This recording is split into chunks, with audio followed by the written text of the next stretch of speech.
Բարևձեզ։ Այսօր մենք սկսում ենք հայոց սասնածրերի եպոսի նվիրված սեմինարների շարք, փորձելու ենք հասկանալ ինչ է էպոսը ընդհանրապես, ինչ է իրենց ներկայացնում հայոց սասնածրերի էպոսը, ընդհանրապես էպոսները ինչ կապ ունեն իրար հետ, ինչպես են կապված, առանձին են նրանք տարբերակների մոտ, ընդհանրություններ ունեն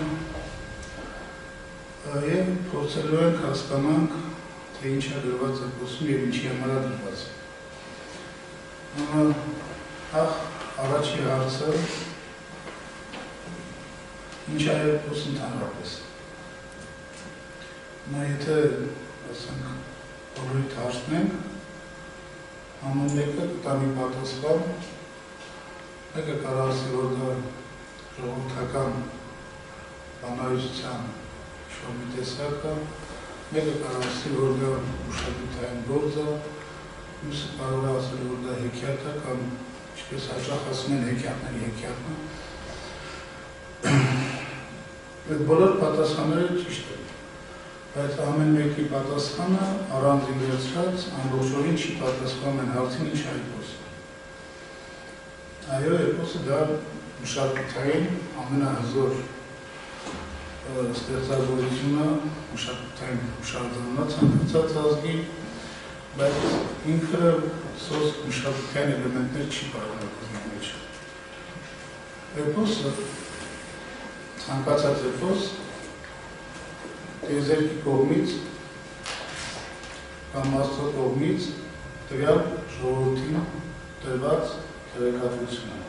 ինֆորմացիա։ Եվ քանի որ պետք է լուծվի շատ կարևոր հարց, հասանելի լինի ժողովրդին, այն ներկայացում է մշակութային տեսքով, բանահյուսության տեսքով։ Ինչի եմ սա ասում, որ այդ նույն հաջողությամբ էպոսը կարելի է վերցնել թվային համակարգերի տեսքով և ասենք այս գիրքը, որ դուք բացում եք, տեսնում եք տողերը վրաց, նախադասություններ, նույն հաջողությամբ կարող եք բացել և ամբողջովին թվեր ունի։ Կարելի է նաև ներկայացնել խորհրդանիշների տեսքով, որը ժամանակին արեն են քրբերը, միջայլոց բոլոր էպոսները, դրանք պատմական որևէ ժամանակաշրջանում տվյալ ժողովրդի կրոն են եղել։ Գործող կրոն, հետագա կրոնափոխության ընթացքում հին կրոնը արդեն վերածվել է էպոսի։ Ինչևից ժողովրդին հասկանալի լինելու համար այն ստանում է բանահյուսական մշակութային տեսք։ Իսկ քանի որ մեծ մասի էպոսների մինչև 20-րդ դար գրի առնված չները, բացառությամբ արևմտյան Եվրոպայի ժողովուրդների էպոսները քրիստոնեությունը ընդունելուց հետո հոգևորականությունը գրեց և դարձրեց ասկետական հերոսական երգեր, հաճախ այնքան շեղվեցին, որ ընդհանրապես վերածվեց Սիրիայի պատմությունների, ասենք, ինչպես Տրիստան և Իզոլդայի պատմություններ, որը մեծ բրիտանական էպոսի միջուկներ ընդամենը, սկսեց առանձին ապրել, չնայած Տրիստանը և ուղղակի կախված և թագավորի երկուսների։ Եվ այա մնացած ժողովուրդների մոտ էպոսը սերունդ փոխանցվեց բանավոր և գործեց հետևյալ համակարգը։ Կային մարդիկ տվյալ ազգի մեջ, ասենք խոսում ենք հայկական էպոսի, որոնք շրջում էին լուրերով, իրենց ամբողջ կյանքը, իրենց կյանքի աշխատանքը, իրենց մասնագիտությունը միայն էպոսը պատմել էր։ Իրենք ուրիշ ոչ բանով չէին զբաղվում։ Եվ Հայաստանի մարզերով պտտվելով, նրանք կանգ էին առնում, գյուղերում, մեծ գյուղերում, հավաքում էին երեխաներին և գիշերները սկսում էին ժամերով պատմել էպոսները։ Հետո անցնում էին մեկ ուրիշ մարզ, ինչու մեկ կա սանցումների իմաստը, իրենք պտտվում էին ամբողջ Հայաստանում և ասենք մի փոքրուց եթե վերցնենք, կարող է տևել մի քանի տարի, մենք մի քանի տարի տոելի վերադառնում են այդ գյուղերը, ընդ որում ամեն մի էպոս պատմող ուներ իր տարածքը։ Սասունցի պատմիչները չէին գնացել Արարատյան դաշտ, կամ Արարատյան դաշտի պատմիչները չէին գնալ Արցախ, ամեն մեկը իր տարածաշրջանում էր։ Եվ երկրորդ անգամ վերադառնալով իրենց գյուղերը, իրենք ուղղակի ստուգում էին։ Այդ երեխաների մեջ կան նրանք, ովքեր շարունակել են, որոնք կարողանան նույնությամբ ամբողջությամբ պատմել էպոսը։ Ուղղակի որպեսզի բարձ դառնա 15 թվականի ասենք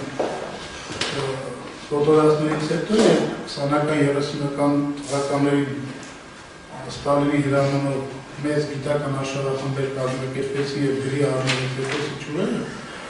մեծ մասը պատմիչները շատ քչերն են, որ մնացել են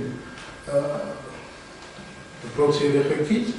դա ինչով է հաստատվում, որ պատմիչները ասում են, դե ես ինչ պատմիչ եմ, մեր գյուղում ես ինչ մարդը կար, որը ամբողջը գիտեր, ամբողջովին գիտեր, ուղղակի սա, ոնց ասեմ, սա ինչ որտեղ իր մեջ պարունակում է էզոթերիկ էլեմենտներ եւ այդ աստվածատուր, աստվածաշնոր երեխաներին գտնելու լավագույն տարբերակն է։ Համապատասխան համար ասեմ, որ Հնդկաստանում մինչև հիմա այդ համակարգն է գործում եւ ասենք եթե ծանոթ եք վեդաների տեքստերին կամ մահաբհարատային, ավելի ծավալումից է, բայց այնտեղ պատմողները ուղղակի պատմում են տրանսի մեջ և բառացի ամբողջ տեքստը պատմում են։ Մարդիկ, որոնց ասենք այդ պատմելուց հետո երբ հետ են գալիս, սովորական վիճակում, եթե դու գրիշ տաս, դա անազգանուն չի կարող այսինքն նույնիսկ տարերը չի։ Անդրագետ մարդիկ և ահա ինչն է հետաքրքիր, որ այս համակարգը ուժերը մի քանի կողմերով առաջինը, որ գտնվում է դա անդառու շնորհալի երեխաները, որոնք պայել են ազգային արժեքները, իսկ դա պայելու ամենալավ ձևն է։ Եվ երկրորդ, հետաքրքիր մի բան, երբ որ ուսումնասիրում ենք էպոսի բոլոր ճյուղերը, ոչ միայն ակադեմիական հրատարակություն, այլ բանավար բոլոր ճյուղերը, որոնք շատ 10-12 հատորով հրատարակվել են, ամբողջը չի, տեսնում են, որ ուրեմն գրի առնվել 1870 թվականից, 1870 թվականից մինչև 1970 եթե հաշվենք, 70-ից հետո են պատումներ գրի առնվել, բայց բանասերները, ասենք մասնագետները, դուք էլ որ կարդաք, կզգաք, որ դա արդեն կրկնություն է, ուրեմն այդ հիմնական պատումները պատմողները Հայաստանի իրենք ծնված լինելով Հայաստանի բացարձակապես իրարից հեռու մարզերում, ասենք Արցախում, Ջավախքում, Սյունիքում, Մուշում, Սասունում, իրենք բոլորը պատմելով ինչ-որ տեղային, ինչ-որ բաներ ավելացնում են իրենց կողմից, բայց էպոսի հիմնական գործողությունները ամփոփող հստակ կրկնում է բոլորի մոտ։ Հերոսների ձին ամփոփող բոլորի մոտ նույնն է, եւ հերոսների զերկուզը ամփոփող, այսինքն կարող է լինել ինչ-որ կենցաղային, ինչ-որ բաներ, որոնք միջանոց այդ պատմողները հայ, դա շատ հետաքրքիր է, ի տարբերություն հնդիկների կամ մյուս ազգերի, մենք անպայման իրենց կողմից պարտադիր ինչ-որ բան պետք է ավելացնենք եւ հսկացնենք, հնդիկների մոտ ասում տենց չի, նույնը պարսիկների մոտ տենց չի, շատ չոր իրենք տեքստերը կրկնում են։ Իսկ հայերի մոտ անպայման, որ պետք է պատմում ինչ-որ մի ֆրազ ասի, որը տեքստի մեջ չի մտնում, օրինակ մասնավորապես մեր հաջորդ սեմինարներից մեկում մենք անդրադառնանք մեր էպոսի արդարության գրքին, որտեղ օրենքների գիրք է եղել, այդ պատմողներից մեկը, այդ անավակտորից մեկում է, պատմողը ցավոք անունը չի պահպանվել, նշում է մի բանեցի, ինքը ինչ ասում։ Ասում է հերոսներից մեկի մասին պատմումից, ասում է ինքը խնդրեց Աստծուց, այս երևույթի տեղի ունեցա, ինքը իրեն բացատրում, ասում է դեն ժամանակ արդար էին, ասում արդար մարդու բանը որ խնդրում է իրականում։ Ասենք ուրիշ տեքստերում տեսնում այսինքն դա այն նախադասությունը չի, որ պարտադիր պետք է հանգիր հիշվի, բայց ասենք ավելացնում եմ, մի ուրիշ դեպքում, պատումներից մեկում, երբ որ մենք էլի առանձին խոսենք հերոսներից մեկի Քելիթորոսի մասին, նրա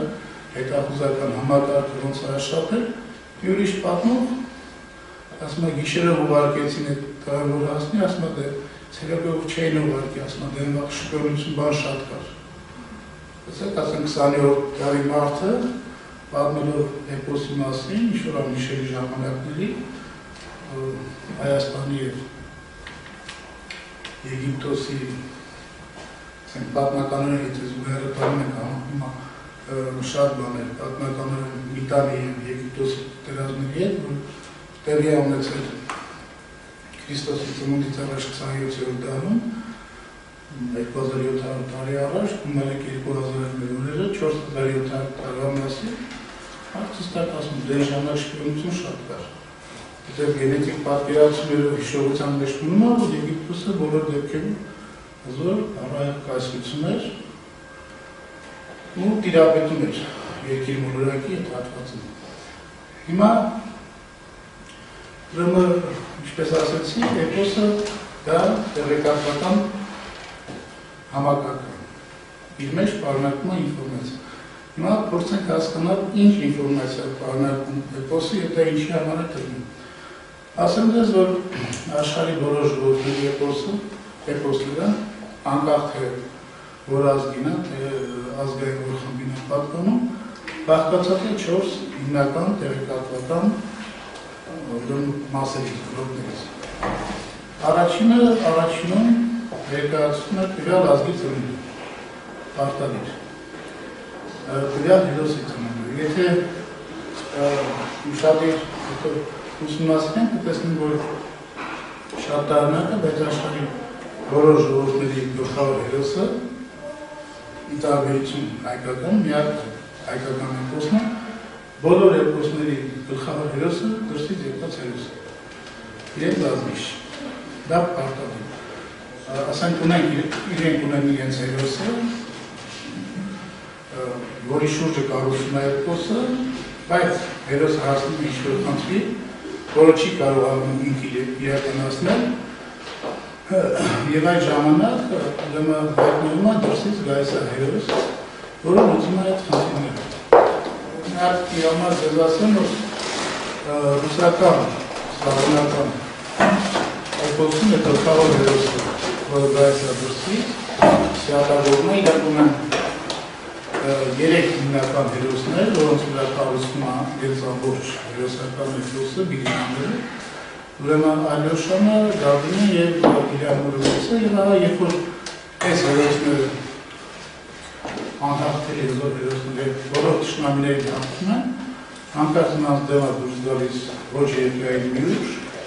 նյութական ուժ, նրանք իրենց հաղթանակներից ոգևորված սկսում են գլուխ գովել, այդ ուժը հայտնվում է, և նրանք երթով 3 եղբայրները իրենց զորքերով գնում են այդ ուժին հաղթելու համար, և 3-ն փախնում են, և վերջում փախնում են Հայաստան, ինչպես իրաց էպոսում նշվում է Սրբազան Արարատյան լեռները և դիմում են իրենց ավագ եղբայրը, որը խնդրում են նրանց օգնություն, թե որոշակի ըստ բիլինյանների տառապալից ուղին անցնում, մեծահբերք հայրենի տաները, քարանձավներում փակումը, անցնում է շատ երկար ժամանակ, մինչև նրանք նորից ուժով արդեն երկնային լցվում են, հետո սպյատավորը փչում է իրան գծի դեմքին, այդ ուժն է տալիս, խնդրում է, որ դեղեն թուրը դարձնում է տալիս, հետո ձինա խնդրում, ձին արդեն չի տալիս, հետո մենք որ խոսենք նույն ժողովուրդների էպոսներից, կասենք թե ինչի, որովհետև հիմա ուղղակի կարծասեմ, հայկական էպոսի հերոսների ձին դերերն էր, այրը հուր տարերքի ներկայացուցիչներն են, իսկ Իլյանորենցը լինելով որ տարերքի ներկայացուցիչ, այդ ձին վրա չէր կարող դիմանալ։ Ուղղակի ձին իրենք ոչնչացներ։ Եվ եթե հիշում եք մեր էպոսի սկիզբը, Սանասարի որ գտնում է ձին, ինձ ասում է ես հրեղեն եմ, ես ասում է ես լեմ հրեղեն, կյանք լեզու են գտնում իրարից։ Հիմա, ասենք դա ռուսների մոտ Հին անգլոսաքսոնական էպոսում հրոժգարդ թագավորը շատ հզոր պետություն էր, բայց հրեղեն վիշապ է հայտնվում, ոչնչացնում է, նրանք օգնություն են խնդրում եւ գալիս է Բեովուլֆը իր 14 զինվորներով, նրանք միասին 15-ին, ֆիլմը կա, Տրինացուտի որի հիշում եք, բայց Հոլիվուդը ուրեմն տնական պետք է խելացուներ այդ էպոսը, նախ 15 թիվը փոխվեց 13-ի, որպես ներկայացվեր իրենց պատկերացումները, թե իբր թե Բեովուլֆը սև ուժերի ներկայացուցիչ էր, սատանայի զինվորը, եւ բաց այդ ընդեղ մտցվեցին, եթե հիշում եք բանդերասներ խաղում, արաբի կերպարը, մուսուլման, իբր այդ հիմար սկանդինավների տարեր սովորացնում եւ այլն, ասեմ ձեզ, որ ինքը Բեովուլֆ էպոսը շատ հին է, ահավոր հին է, մոտավորապես 3-3.5 տարվա պատմություն ունի, այն օրվանից ինչ առաջի բրիտանական կելտական ժողովուրդները հայտնվեցին Եվրոպայում, իսկ դա քրիստոնեացումից շատ առաջ էր, եւ դա բնական է բուն էպոսում ոչ մի արաբ չկա, հնարած կերպար է։ Եթե նայում ենք ավելի հին շումերական էպոսում, կտեսնենք, որ ընդեղ գլխավոր հերոսը Գիլգամեշն է, իր շուրն է փորձում ամեն ինչ, բայց ահա ընդեղ հայտնվում է ոսկեցուլը եւ Գիլգամեշը չի կարողանում հաղթել եւ հյուսի լեռներից գայսայի գիտում, այն գիտում, որ գալիս է արյուսների արջերի գազանների, որ համարվում էր միության զավակ, որ նրան բոլոր միության ուժերն են ենթարկվում, եւ եթե հիշում եք մեր էպոսը, նույնը դժվար կա նաեւ Սասունցի Դավթի մոտ, երբ մանուկ հասակում փողություններ անում, ինքն արջերին, արյուսներին նստում էր հոտի մեջ եւ բոլորը իրան ենթարկվում են։ Մի խոսքով, ի տարբերություն Սենց կարան բոլոր էպոսները հերթակասեն կամ չարնենք նույն իրանական, նույն հնդկական ռամը, որ իրենց պատկերացումներով գալիս է արևմուտքից եւ Կուրուքշերտայի ճակատամարտում հաղթում ավերշնականապես, իսկ Կուրուքշերտը բառացի սանսկրիտից թարգմանվում է քուրի հովիտ, տեղից եկած այդ տղան հաղթում է եւ այլն։ Հիմա առաջինը էպոսում, այդ տեղեկատվական մասում ներկայացնում է տվյալ էպոսի գլխավոր հերոսի ծնունդը, իսկ գլխավոր հերոսի ծնունդը դա տվյալ ազգի ոգեղեն ծնունդն է խորհրդանշում։ Եվ եթե այդ հերոսը իրենց մոտից չի ներկայացում է, թե որտեղից է, իսկ եթե պահպանվել է տեղեկատվությունը, շատ ազգերի մոտ պահպանվել է, նաև պատմում է, թե այդ որտեղից որ ինքը ծնվել է, ովքեր են իր նախնիները եւ այլն եւ այլն։ Ասեմ թե վերջում։ Վերջում։ Ուրեմն մասնավորապես սլավոնների մոտ նույնիսկ նշում է, որ Սվյատագորոմյանը Ռուսաստանից իրան ուղղություն տանում է Հայաստան, Հարանձավները եւ ներկայացնում է իրար, որ այսինքն նույնը գերմանացիների հերոսը Զիգֆրիդը Ռոզվալիս է եւ Գյունտերի փոխարեն բոլոր սխալությունները կատարում է եւ ամուսնացնում է, հետո այդ կռիվը ինչից որ առաջանում է կանանց պատճառով, կանանց գլուխ գովատ ամուսինը ավելի ուժ է, դա Զիգֆրիդի մասին է նշվում է, որ ինքը Զիգմունդի որդին է, Նիդերլանդներից դրսից։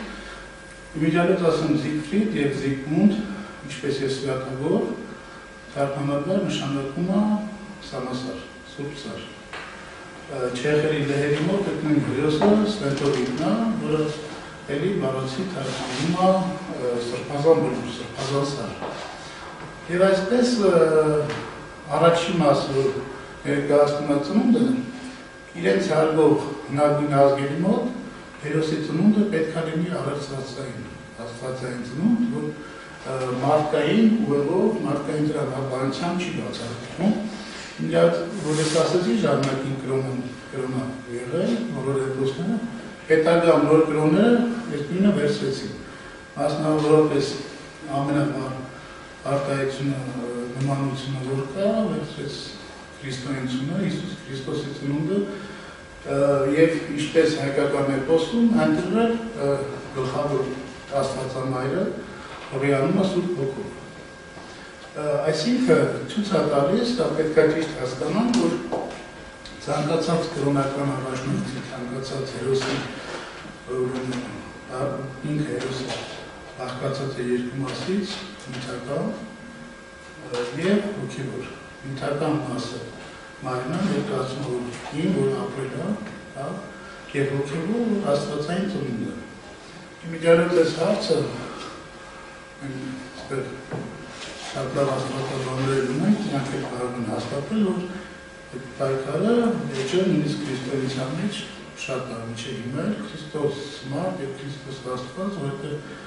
նա նաև ունի մարդու շատ կամիշներ, այսինքն նրա մի կեսը, նյութական կեսը մայրական երկրային է, իսկ հոգևոր կեսը, որով ինքը պետք է կատարի իր սախրագործությունները, քարոզությունը, դա նույնպես համարվում է տիեզերական սախրագործություն, դա արդեն հոգևոր կեսն է։ Համարասեն, որ այս կեսերի պահը շատ ակտուալ է մեր էպոսում, երբ որ ես ուղղակի առաջացնելով այդ պարտեզի չեսնեմ, երբ որ Դավիթը դուրս է գալիս մենամարտի մսրամելիքի հետ, պատումներ կան, որ Քերիտորոսը ասում է պետք է հարվածես, ասորը ասում ինչպես պետք է հաղթի, ասում է որ պետք է գլխից խփես ու երկու կես անես, հետո կգնանք երկու կեսերը կշռեն։ Եթե հավասար չի եղել, ուրեմն դու մեծ մերի տվեն չես։ Հետո սպանոց հետո դնում կշռում են, ու այն հավասար է լինում, ու այն մի կեսը, դեպոսը շատ հետաքրքիր է պատմում, ասում է մի կեսը գցեցին շների առաջ, շները կերան, իսկ մյուս կեսը բերեցին սասուն թաղեցին, որովհետև մեծ մերի որդիներ, ասում մսրամելիքն ու Դավիթը եղբայրներ էին, ուղղակի այն մի կեսը նյութական կեսը հայկական չէր, օտար էր, և այդ նյութական կեսը նետվեց շներին, իսկ հոգևոր կեսը այդ հայական կողմը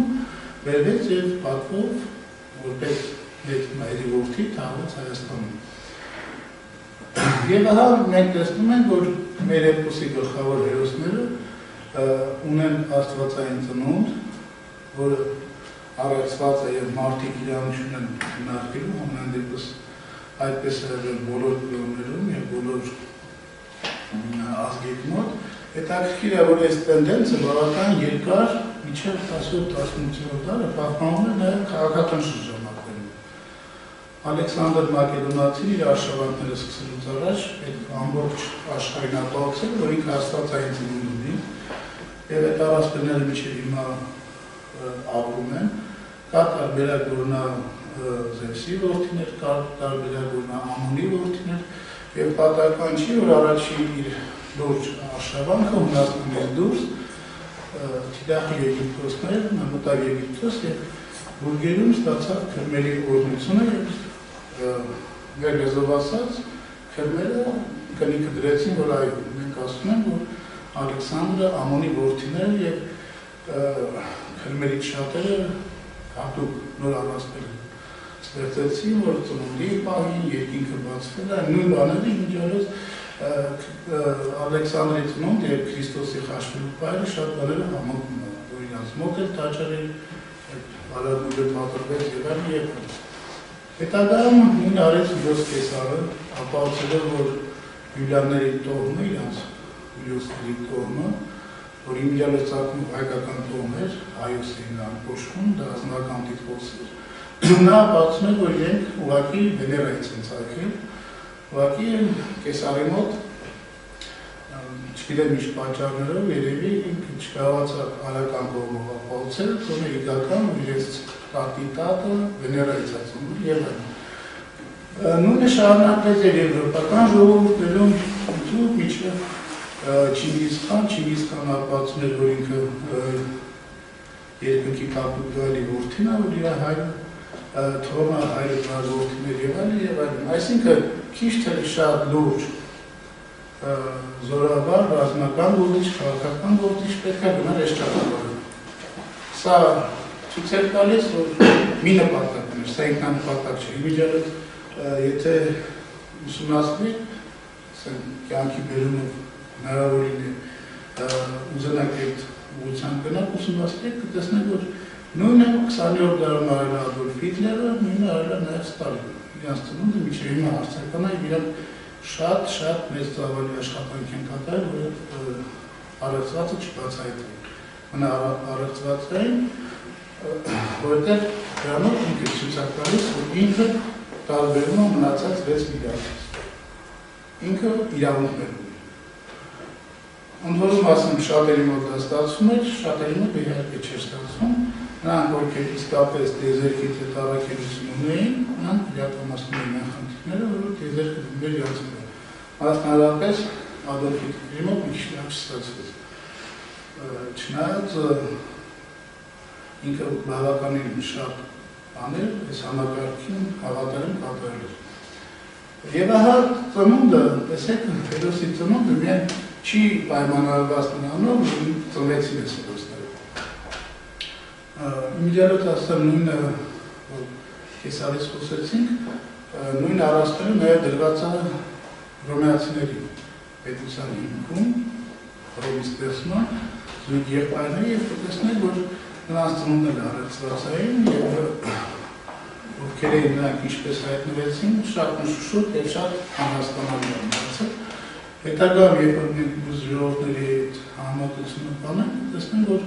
ի տարբերություն մեր էպոսի զույգեր իրար սպանում են, ի տարբերություն մեր էպոսի իրանական արվեստան, ամբողջ արվեստան, իրանական ամբողջ միֆոլոգիան, երկու զույգ եղբայրների անվերջանալի անժամկետ պայքարն է, Ահուկա Մազդա և Ահրիմանի, որոնց զույգ եղբայրներ են, նրանք էլ աստվածային ծնունդ ունեին, ուշադրին եք, տեսնենք, որ մի աստվածության գաղափարը, ոնց հիմա փորձում ենք ասել, թե քրիստոնեությունը շատ վաղուց կա։ Ասում ենք պարսիկների մոտ գլխավոր հայրաստվածն էր, որի գլխից ծնվեցին նրա զույգ որդիները, տեսնենք, որ հունների մոտ է և այլն։ Հիմա տեսեք, միայն ծնունդը նկարագրելով չի սահմանափակվում այդ առաջի տեղեկատվական բլոկը։ Ծնվելուց հետո նրանք պետք է որևէ գործողություն կատարել։ Ասենք մասնավորապես հռոմեական առաստերում նրանք կառուցում են Հռոմը և սկսում են նվաճել ողքի մյուս թագավորությունները, այնտեղ անց են բացում այդ պատերազմները և այլն։ Հիմա եթե ուշադիր նայում եք, տեսնենք, որ բոլոր ազգերի մոտ, հնագույն ազգերի մոտ, այս եղբայրները ինչ-որ բանանում են։ Բայց էական փոփոխություն երկիր մոլորակի վրա նրանք չեն մտցնում։ Գործող կայսրական համակարգում կամ աշխարհի կառավարման որ պետությունում նրանք որպես կանոն կայսրություններ են ծնվում, նրանք էական բան չեն թողել։ Ի տարբերություն մեր հերոսների։ Հերոսները ծնվում են կայսրությունում, տարբերակները կա եգիպտական Փարավոնի Եգիպտոսի պետությունում կա Բաղդադի և այլն էական չի, աշխարհական կայսրությունում մեր երկու լուսազունները սպանում են տվյալ կայսրին և դա ընդհանրապես սպանություն չի, որ ասենք կայսրին սպանեցին և այլն, տեղի ունենում մի շատ կարևոր իրադարձություն, որը իմիջիալոց գրի եթե համեմատություն անենք, կտեսնենք, որ գրավոր պապիրուսներում պահպանված է եգիպտացի կողմերի մոտ։ Մասնավորապես Փարավոնի կամ խալիֆայի սպանելուց հետո, ընդ որում սպանում են տվյալ կայսրի հրապաշտական շենքում, բուրքերի տաճարում, նա ջարդում են բուրքերը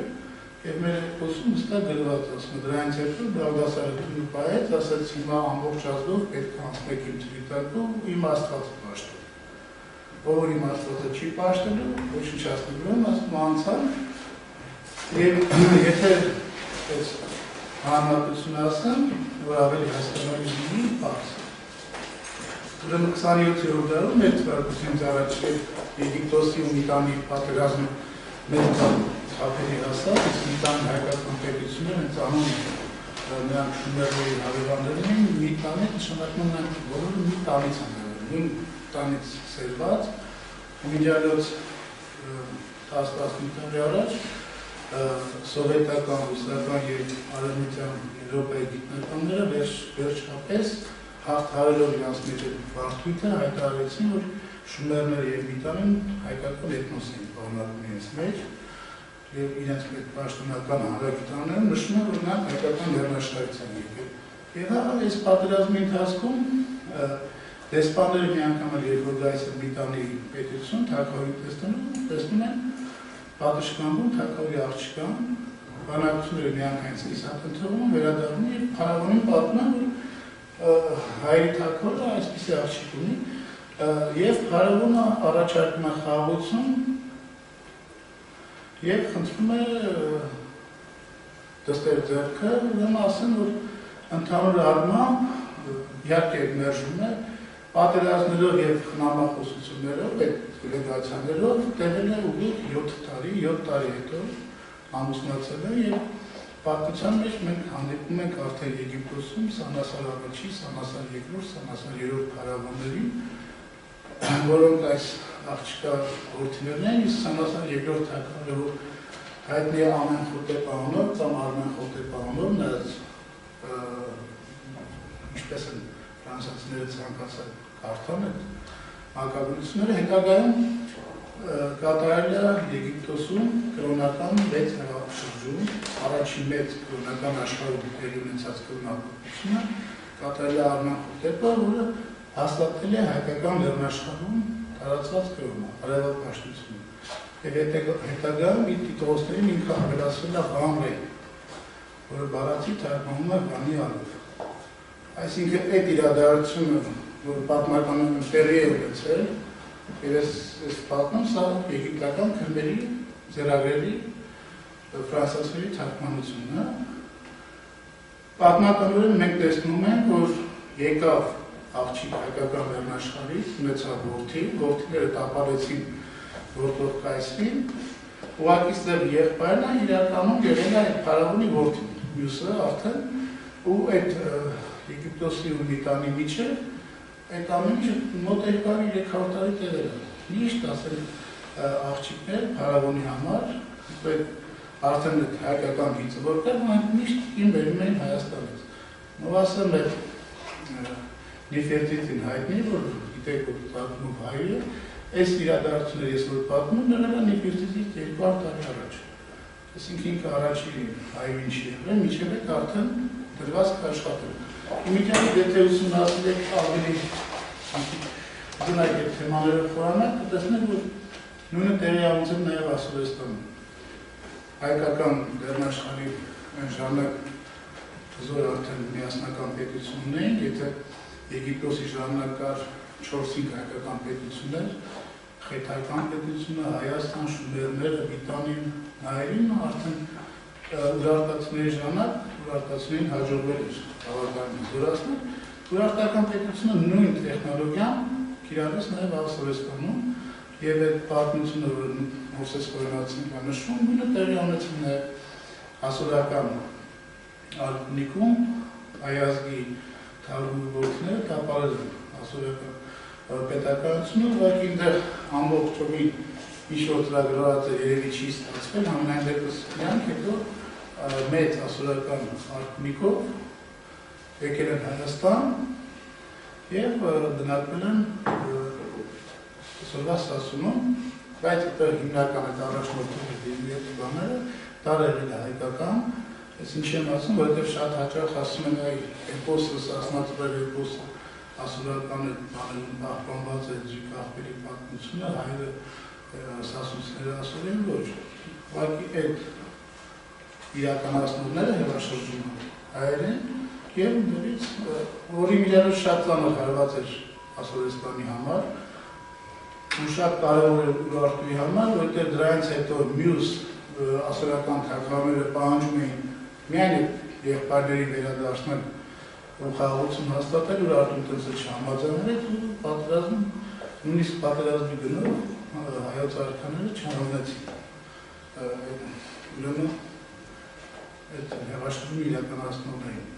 Հիմա տեսեք, փաստորեն էպոսի հերոսները դուրս գալով համաշխարհային թատերաբեմ, ծնվելով, նրանք կատարում են առաջին քայլը, ոչնչացնում են հրապաշտ, թափաշտական համակարգը, դնում են հայկական արեգակներ համակարգի դրույթները եւ աշխարհում ազդարում են, որ ահա նոր խաղի կանոններ են եւ այդ խաղի կանոնները թելադրողներ են իրենք։ Այսինքն ուզում եմ ասել, որ զուտ միայն ծնվելու փաստը չի։ Եթե զուգահեռները տանենք հայկական Միտախնաբանական առասպելական համակարգին կտեսնեն, որ նույնը բառացի կրկնում է նաև հայքի և բելի առասպելը։ Նույն բելը, նույն էպոսի այդ խարավոնդերն էին կամ խալիֆաներն էին, աշխարհը նվաճած կայսրություններ և ամբողջ աշխարհում մնացել էր մի Հայաստան և բելը դուրս է գալիս միտապաշտական համակարգին, ոչնչացնում է նա և ամբողջ աշխարհը ազդարում է, որ արդեն խաղի նոր կանոններ են գործում և պետք է խաղը գնա արդեն այսօր են վերում։ Փաստորեն սա ծնունդ է։ Մենք և վերադառնալով իրենք հիմնում են իրենց ամրոցը և հետաքրքիրն է, որ իրենց պապը Գագիկ թագավորը առաջարկում է, որ մայրաքաղաքը նրանք չեն համաձայնվում և կառուցում են իրենց ամրոցը և դա շատ հետաքրքիր է, տեսնում եմ, որ մի բարակարող այսա մի հատ գետ է գծում և այս եղբայրները ասում են, որ սա որս ջուր է, այսինքն հոգևոր արական համակարգի կրող ջուր է, այս ջրի ակունքին պետք է մեր ամրոցը հիմնեն, այսինքն հայկական նոր պետական համակարգը կառուցում էր նոր արական տիեզերական հիմքի վրա։ Այսինքն այն հին մայրաքաղաքը, որ կար, հին պետությունը կար, արդեն չէր բավարարում, որովհետև իրենք սպանելով խալիֆային, ինչպես նոր ասեցի, թելադրում են նոր խաղի կանոններ։ Խաղի նոր կանոնների համար պետք էր արդեն նոր մայրաքաղաք, նոր ռազմավարություն, նոր մտածողություն։ Սա առաջին մասը, էպոսի երկրորդ մասը, որպես տեղեկատվական համակարգ, ցույց է տալիս տվյալ ազգի ժառանգական շարունակության խնդիրը։ Սա շատ կարևոր հարց է, որովհետև ինչպես նշում են աշխարհի բոլոր ազգերի էպոսագետները, եթե ծանոթանաք իրենց աշխատությունների մեջ, հայկական էպոսը բացառիկ է նրանով, որ աշխարհում միակն է, որտեղ կա ժառանգական 4 ջուր, շարունակական համակարգ։ Սանասարը կառուցելով իր ամրոցը, մեծացնելով իր պետությունը, ես այդ կարիրա չեմ ուզում կանգ առնել, որովհետև երբ որ խոսենք Արդարության օրենսգրքից, ավելի մանրամասն կխոսենք Սանասարի արված գործերից, տեսեք, ինքը մահանում է և թողնում է 3 տղա, այսինքն ժառանգական հարցը ֆիզիկապես ապահովեց։ Երկրորդ ջուրը սկսվում է նրանով, որ Սանասարի մահվանից հետո էլի կայսրությունները, որոնք հայերին արտադրում են, էլի գլուխ են բարձրացնում, որովհետև ինչպես ասում են, մեծ եղբայրը չկա, դա դատարկ է, և իրենք արդեն սկսում են իրենց հին տեղով ապրել և միանգամից հիշում են, որ Հայաստանը իրենց հարկատու է։ Այսինքն այդքան տարի, որ իրանք հայերին ստրուկ են եղել, իրենք հաշվում են, որ պետք է իրանք կայսրություն լինեն և հայերին ասում պետք է հարկ վճարած լինեին։ Եվ ահա 3 որդիներ ուներ և 3 որդիները որոշում են, թե որ պետք է երկիրը կառավարի։ Հովանն ու Բելգոնն իրար հետ խոսում, երրորդը կրսել շատ փոքր խառնվեց խոսակցությանը, և երկու եղբայրները հրաժարվում են երկիրը կառավարելուց, ու մասնավորապես ասում է, որ փորձել են իրենց երկիրը Սանասարի դուզը վերցնել, զինանոցում տեսել են Սանասարի դուզը դրած, և թողվել են դիժայից ստացել, ներեզով ասած,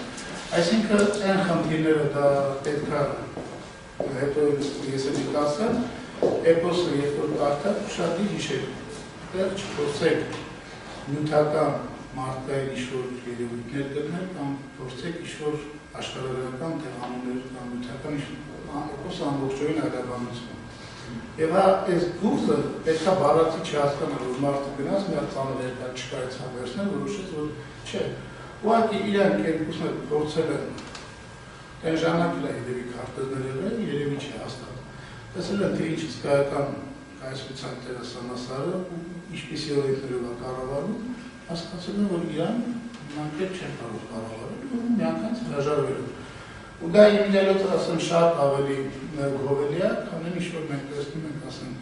91 թվականից մեր երկրում նախագահից սկսած մինչև ասենք Թաղապետարանի քարտուղարին, բոլորը վստահ են, որ այն գործը, որ իրանք անում են, հաստատ կարող են։ Արդյունքում պետությունը այս վիճակում է։ Եվ ահա որոշում է, որ կառավարումը հանձնեն իրենց մորը, մայրը հակնում է ամուսնու զենքու զրահը, պտտվում է, երկիրը պահպանում է, իհարկե դրա արդյունքը շատ բարձր է լինում, կնոջ պետությունը, այսինքն հայկական դերնաշխարհը միտական համակարգով կառավարել է, ինչ ավետարի հետագայում ներառվելուն։ Իմիջիալոց այդ նույն բանը տեսնում ենք նաև այսօր, երբ որ պետությունը առաջնորդում է նյութական արժեքներով, նույնական հարախոսության,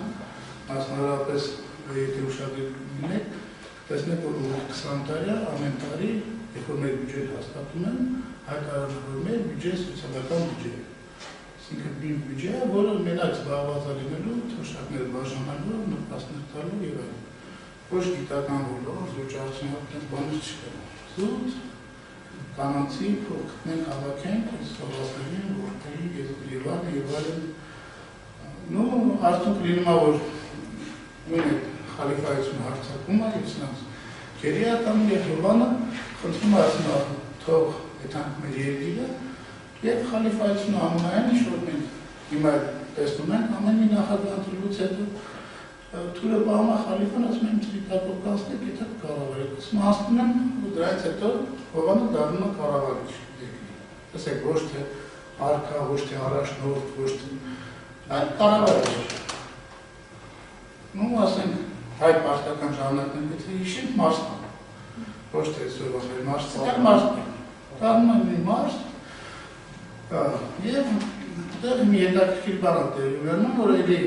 դրանից հետո սկսում են այդ պարտքերը հիշեցնել, Հովանը իրենց երրորդ եղբորն է դիմում, որ իմիջիալոց գերի չեն ընկել, օրենքների ընթացքում դիտակով չէր անցել, խոսքը մեծ մերի մասին, ասում է մեր արդեն մեծ տղա է դարը 15 տարեկան տանը նստած, ասում է գնա տես Մուսլմանների ինչ է ուզում, պարտքեր եթե կարաս ինչ-որ ձև հետաձգի կամ բանալ լեզու քթի Մերը զարմանում է, գնում է, բենամարդ է տևում են, մեծ մհերի և մեծ մսրամերիքի հետ, ես ուզում եմ ես պահիշ, որովհետև երկու մսրամերիքներ կան, ավակ մսրամերիքի հետ, և այդ բենամարդը 3 օգտևելուց հետո ավարտում է ոչ ոքի։ Ինչի ավարտում ոչ ոքի, ձեր մոտ կարող է հարց առաջանա, ինչի հայկական էպոսի հերոսներ, որ այդքան հզոր չեն հաղթում, ասենք տեսեք Դավիթը կարողանում է հաղթել մսրամերիքի բայց մեծները չի կարողանում, որովհետև առաջին նախ պայքարը գնում է նյութական արժեքների համար, փող, պետություն, հող տարածք, եւ երկրորդը պայքարը տեղի է ունենում նյութապաշտական համակարգի դաշտում։ Այսինքն ինքը ստիպված պետք է խաղալ հակառակորդի դաշտում, հակառակորդի օրենքներում։ Եվ որ ինքը այդ պայքարում չի պարտեում, հավասարազոր պայմանագիր է բերում, դա արդեն մեծ հաղթանակ է։ Եվ մսրամերիքին ուրեմն խաղաղություն հաստատելով, նա ցույց է տալիս, որ Սանասարի ոգևոր ճյուղի ժառանգորդը կա։ Նա չի գնում եւ չի խնդրում պակասացնել, դուրս են գալիս մենամարտիկ։ Իսկ դրանից անմիջապես հետո սպանելով առուցին, որը նույն նյութապաշտական համակարգի սիմվոլն էր, որը Հայաստանը փորձում է նյութապես ոչնչացնել, ցույց է տալիս, որ ժառանգականության հարցը լուծված է։ Հետո մենք տեսնում ենք, որ նայելից հետո Դավիթը խնդիրներ է լուծում, հետո այսինքն բացի նյութական ժառանգականության խնդիրը, էպոսը 4 ճյուղ պահպանում է ոգևոր, արական, ժառանգական, տիեզերական շղթան։ Ասեմ ձեզ, որ քիչ թե շատ մի քիչ մոտ հայերին պարսիկներ են, որոնց մոտ 3 սերունդա հանդես գալի ցուցադրումների, բայց դեռ կա շատ կարևոր տարբերություն։ Ուրեմն առաջինը, որ նրանք նախ ծագումով վերևեն չէին, օգտավերքի ներկայացուցիչներն են եւ այն խնդիրները, որոնք ամենատարբերական արժեքներն չեն կարողանում հաղթահարել, եւ երկրորդ կարևոր բանը իրենց հերոսը իր ձեռքով ոչնչացնում է իր հաջորդ ժառանգորդին։ Այսինքն իրանական ազգը ոգևոր առումով մնում է անժառանգ, ոչնչանում։ Կտրում է կապը տիեզերքի հետ, եւ այդ կապը շարունակող հաջորդողակ արդեն չկա։ Եթե ուշադիր լինենք, հետո մենք ուսումնասիրենք, տեսնենք, որ բացարձակապես բոլոր արիական ժողովուրդների, ոնց որ ասում է, կամ եվրոպական, նույնը կրկնում է կարմիր գծով, նույնը Սլավոնների մոտ Իլյան Մուրենսն է սպանում իր որդին, անգլոսաքսերի մոտ Արթուր Թագավորն է սպանում իր որդուն, որում երկուսն են մահանում։ Ուտենց բոլոր ժողովուրդներին հիմա եթե շատ երկար կան չառնենք, կտեսնենք, որ պարտադիր նրան բոլորը հոգևոր առումով փորձում են իրենց հաջորդ ժառանգությունն։ Սլավոնների մոտ երկու սերունդ է, երկրորդ սերունդին, եւ ամենակարևոր հարցը, որ խոսեցինք պարսիկների մոտ, մասին իրենց ամենացավոտ կետն է, իրանք խուսափում են հատկապես երբ հենց այդ հարցնեցնում իրանց առաջ, ինչի է Ռոստամը դուրս գալիս իր որդու դեմ մենամարտ։ Տեսեք հայկական էպոսում էլ կա հայր և որդու մենամարտ, որը հաշտում են ու աստված հեշտակները ուղարկում, նատիրար բաժանում, խնդիրը հայկականի մոտ հետևյալն է։ Դավիթը մեր լեզվով ասած մի քիչ երկար է մնացել ֆիլմի մեջ։ Ժառանգորդը կար արդեն ու մենամարտը Հայաստանում էր ու մենամարտը միայն հետևյալի մեջ էր, թե ով է իրացից ավելի լավ, ավելի զոր։ Այսինքն մի տարածաշրջանում երկու Դավիթ կամ երկու մեր չի կարող լինել։ Իսկ պարսիկների մոտ Ռոստամը ամուսնանում է Թուրանացի աղջկա հետ, իսկ Թուրանը, որ հասկանաք ինչ է պարսկական էպոսում, այդ նույնը ոնց որ մեր էպոսում Մսխամելիք, ոնց որ Դավիթը ամուսնանում Մսխամելիք, համար մեկ թշնամին։ Նրանից որդի անանում, այդ որդին զորքով գալիս է Իրանը ոչնչացնում։ Հասկացաք տարբերությունը։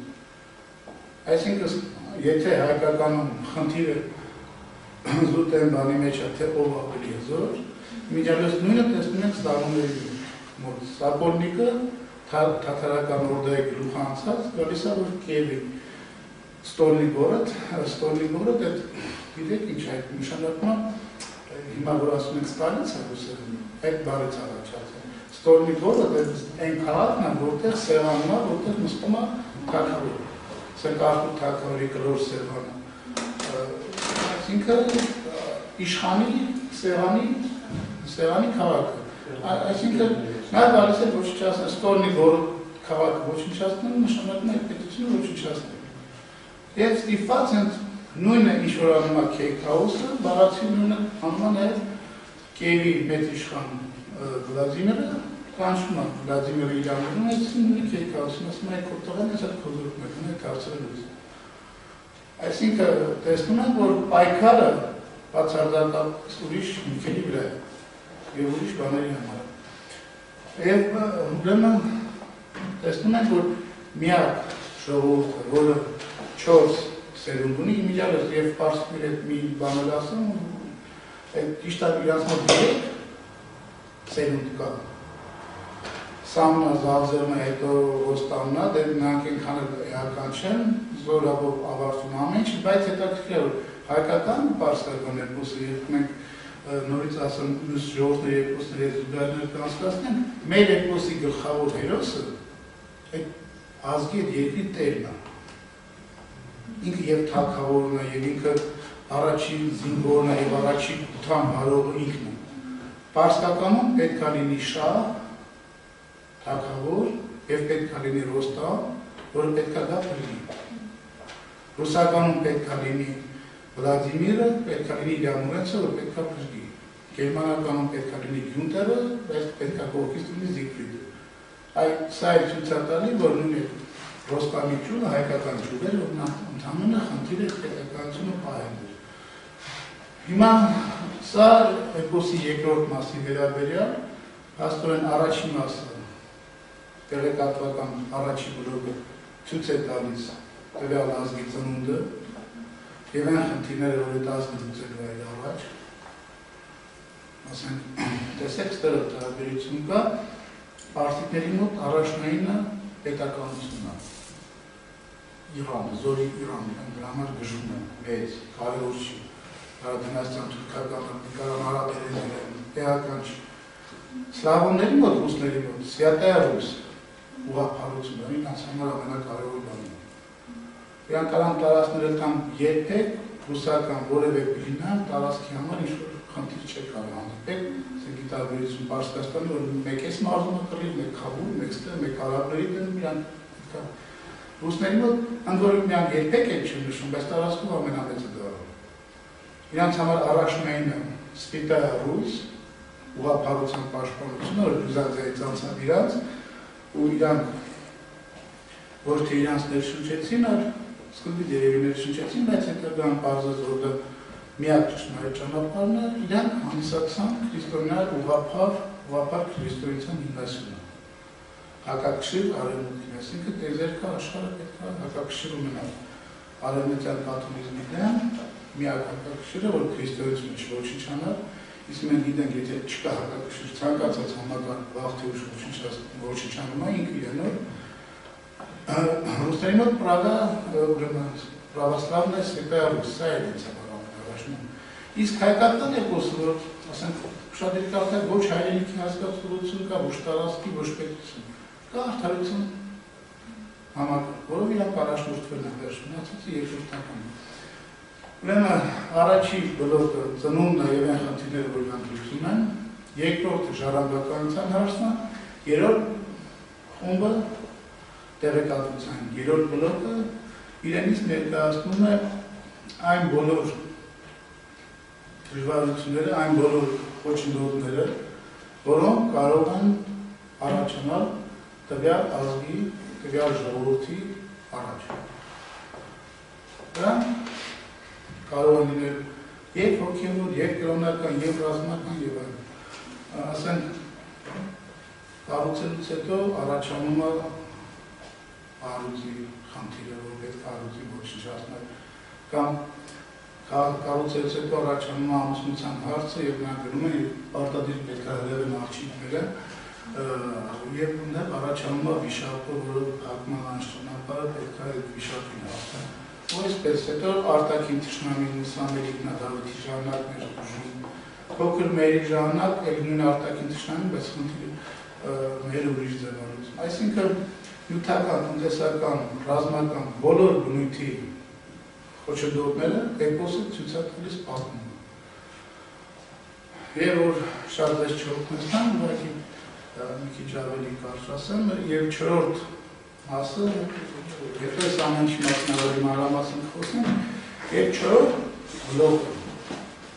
ամենակարևորը, չնայած դրանք չորսն կարևոր են, բայց չորրորդը շատ էական է, չորրորդ բլոկը Պարունակում է այն տեղեկատվությունը, թե ինչպես պետք է հաղթահարել առաջացած խոչընդոտները։ Այսինքն չորրորդը, եթե տեսնում եք, երկրորդը կապված է առաջինի հետ, երրորդը երկրորդը, խնդիրները առաջացավ, բայց պետք է տրվի լուծումներ։ Եվ տեսնում ենք, որ էպոսը ցույց է տալիս ամեն մի առանձին խոչընդոտի հաղթահարման իր յուրահատուկ եղանակը։ Ինչև ես ուզում հատուկ, որ դուք պատես հիշել, տեսեք կա հրևեն թուրքեզակի, կա հրևեն ուկիվ ջալավի, բայց ասենք առուծի դեմ գնալուց, մեծ մերը որոշում է հանի սա էձերակնում։ Ինչի, որովհետև դա արդեն տողատակում մենք պետք է հասկանանք, որովհետև նման զենքերով, նման թրով, նման առուծի չես հաղթի։ Կամ Սանասարը երբ որ նոր ասեցի այդ ամուսնության վիշապի պահ, Բաղդասարը հետ գնում են իրենց համար կանայք որ բերեն, վիշապը, ուրեմն այդ վիշապը պետք է գանցնի ու քաղաքը այդ պատմությունը մոտիվը շատ հեքիաթներով են երևի գիտեն, քաղաքը ամեն օր մի աղջկա է կանգնացնում կամ տղա է որ պետք է ուտի, եւ ահա հիմա եղբայրները որոշում են որսելուց։ Վիշապը անցնելու է զորա, երկրի ճանապարհով, մեջտեղով ճանապարհով։ Եվ եղբայրները որոշում են, ասում են ջրաղացի քարը վերցնենք, մեկը վերևից բաց կթողնի, մեկը ներքևից, ու այդ վիշապը կմնա ջրաղացի քարի արանքը, դեռ Բաղդասարը մի քիչ գլուխ է գոռում, ասում է ես ներքև կանեմ, Սանասարն ասում է որ վերևից գլորեն, դու էլ վիշապն գտա կորել, Բաղդասարը վերևն է կանգնում, եւ ահա վիշապը սպանում ջրաղացի քարը։ Տեսնում ենք, որ էլի սա մեկ ինչ-որ իմաստ կա։ Սանասարը արդեն զինումներ, արդեն թուրումներ, արդեն զենքներ, ընդ որում այդ աղջկան վերևից ինքը 70 կտրիչներ երբ կրվում է, ու վրեղ են տրվում, 50-ին սպանում է, 20-ին Բաղդասարն է գալիս սպանում, այսինքն տեսնում ենք, որ նույն իրադարձությունների շրջանակում, ոչ թե հաջորդերս, հենց այդ նույն իրադարձության շրջանակներում ստեղ օգտագործում են այս զենքը, մի քիչ հետո, դրանց հաղթերից հետո վիշապի դեմ օգտագործում են ուրիշ զենք։ Կամ ասենք Մսրամելիքի հետ մենամարտիժան արդեն հստակ օգտագործում է թուրք եզակի, որովհետև ստեղ այս համակարգիքն, այս խաղիկաները, այս միջոցն աշխատում։ Սա շատ կարևոր է, որովհետև հետագայում մենք որ ավելի շատ ուսումնասիրենք կտեսնենք, որ ի տարբերություն մեր նախնիների, որոնք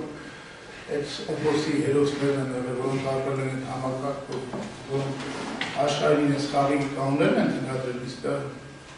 արել են ոչ թե մի անգամ, այլ շատ անգամներ եւ ամբողջ մոլորակները մեր դիապետության տակ, իրանք հստակ իմացել են։ Ի տարբերություն ներկա կառավարիչների, իրանք հստակ իմացել են, որ այս թշնամու հետ պետք է խոսել զենքերի այս լեզվով,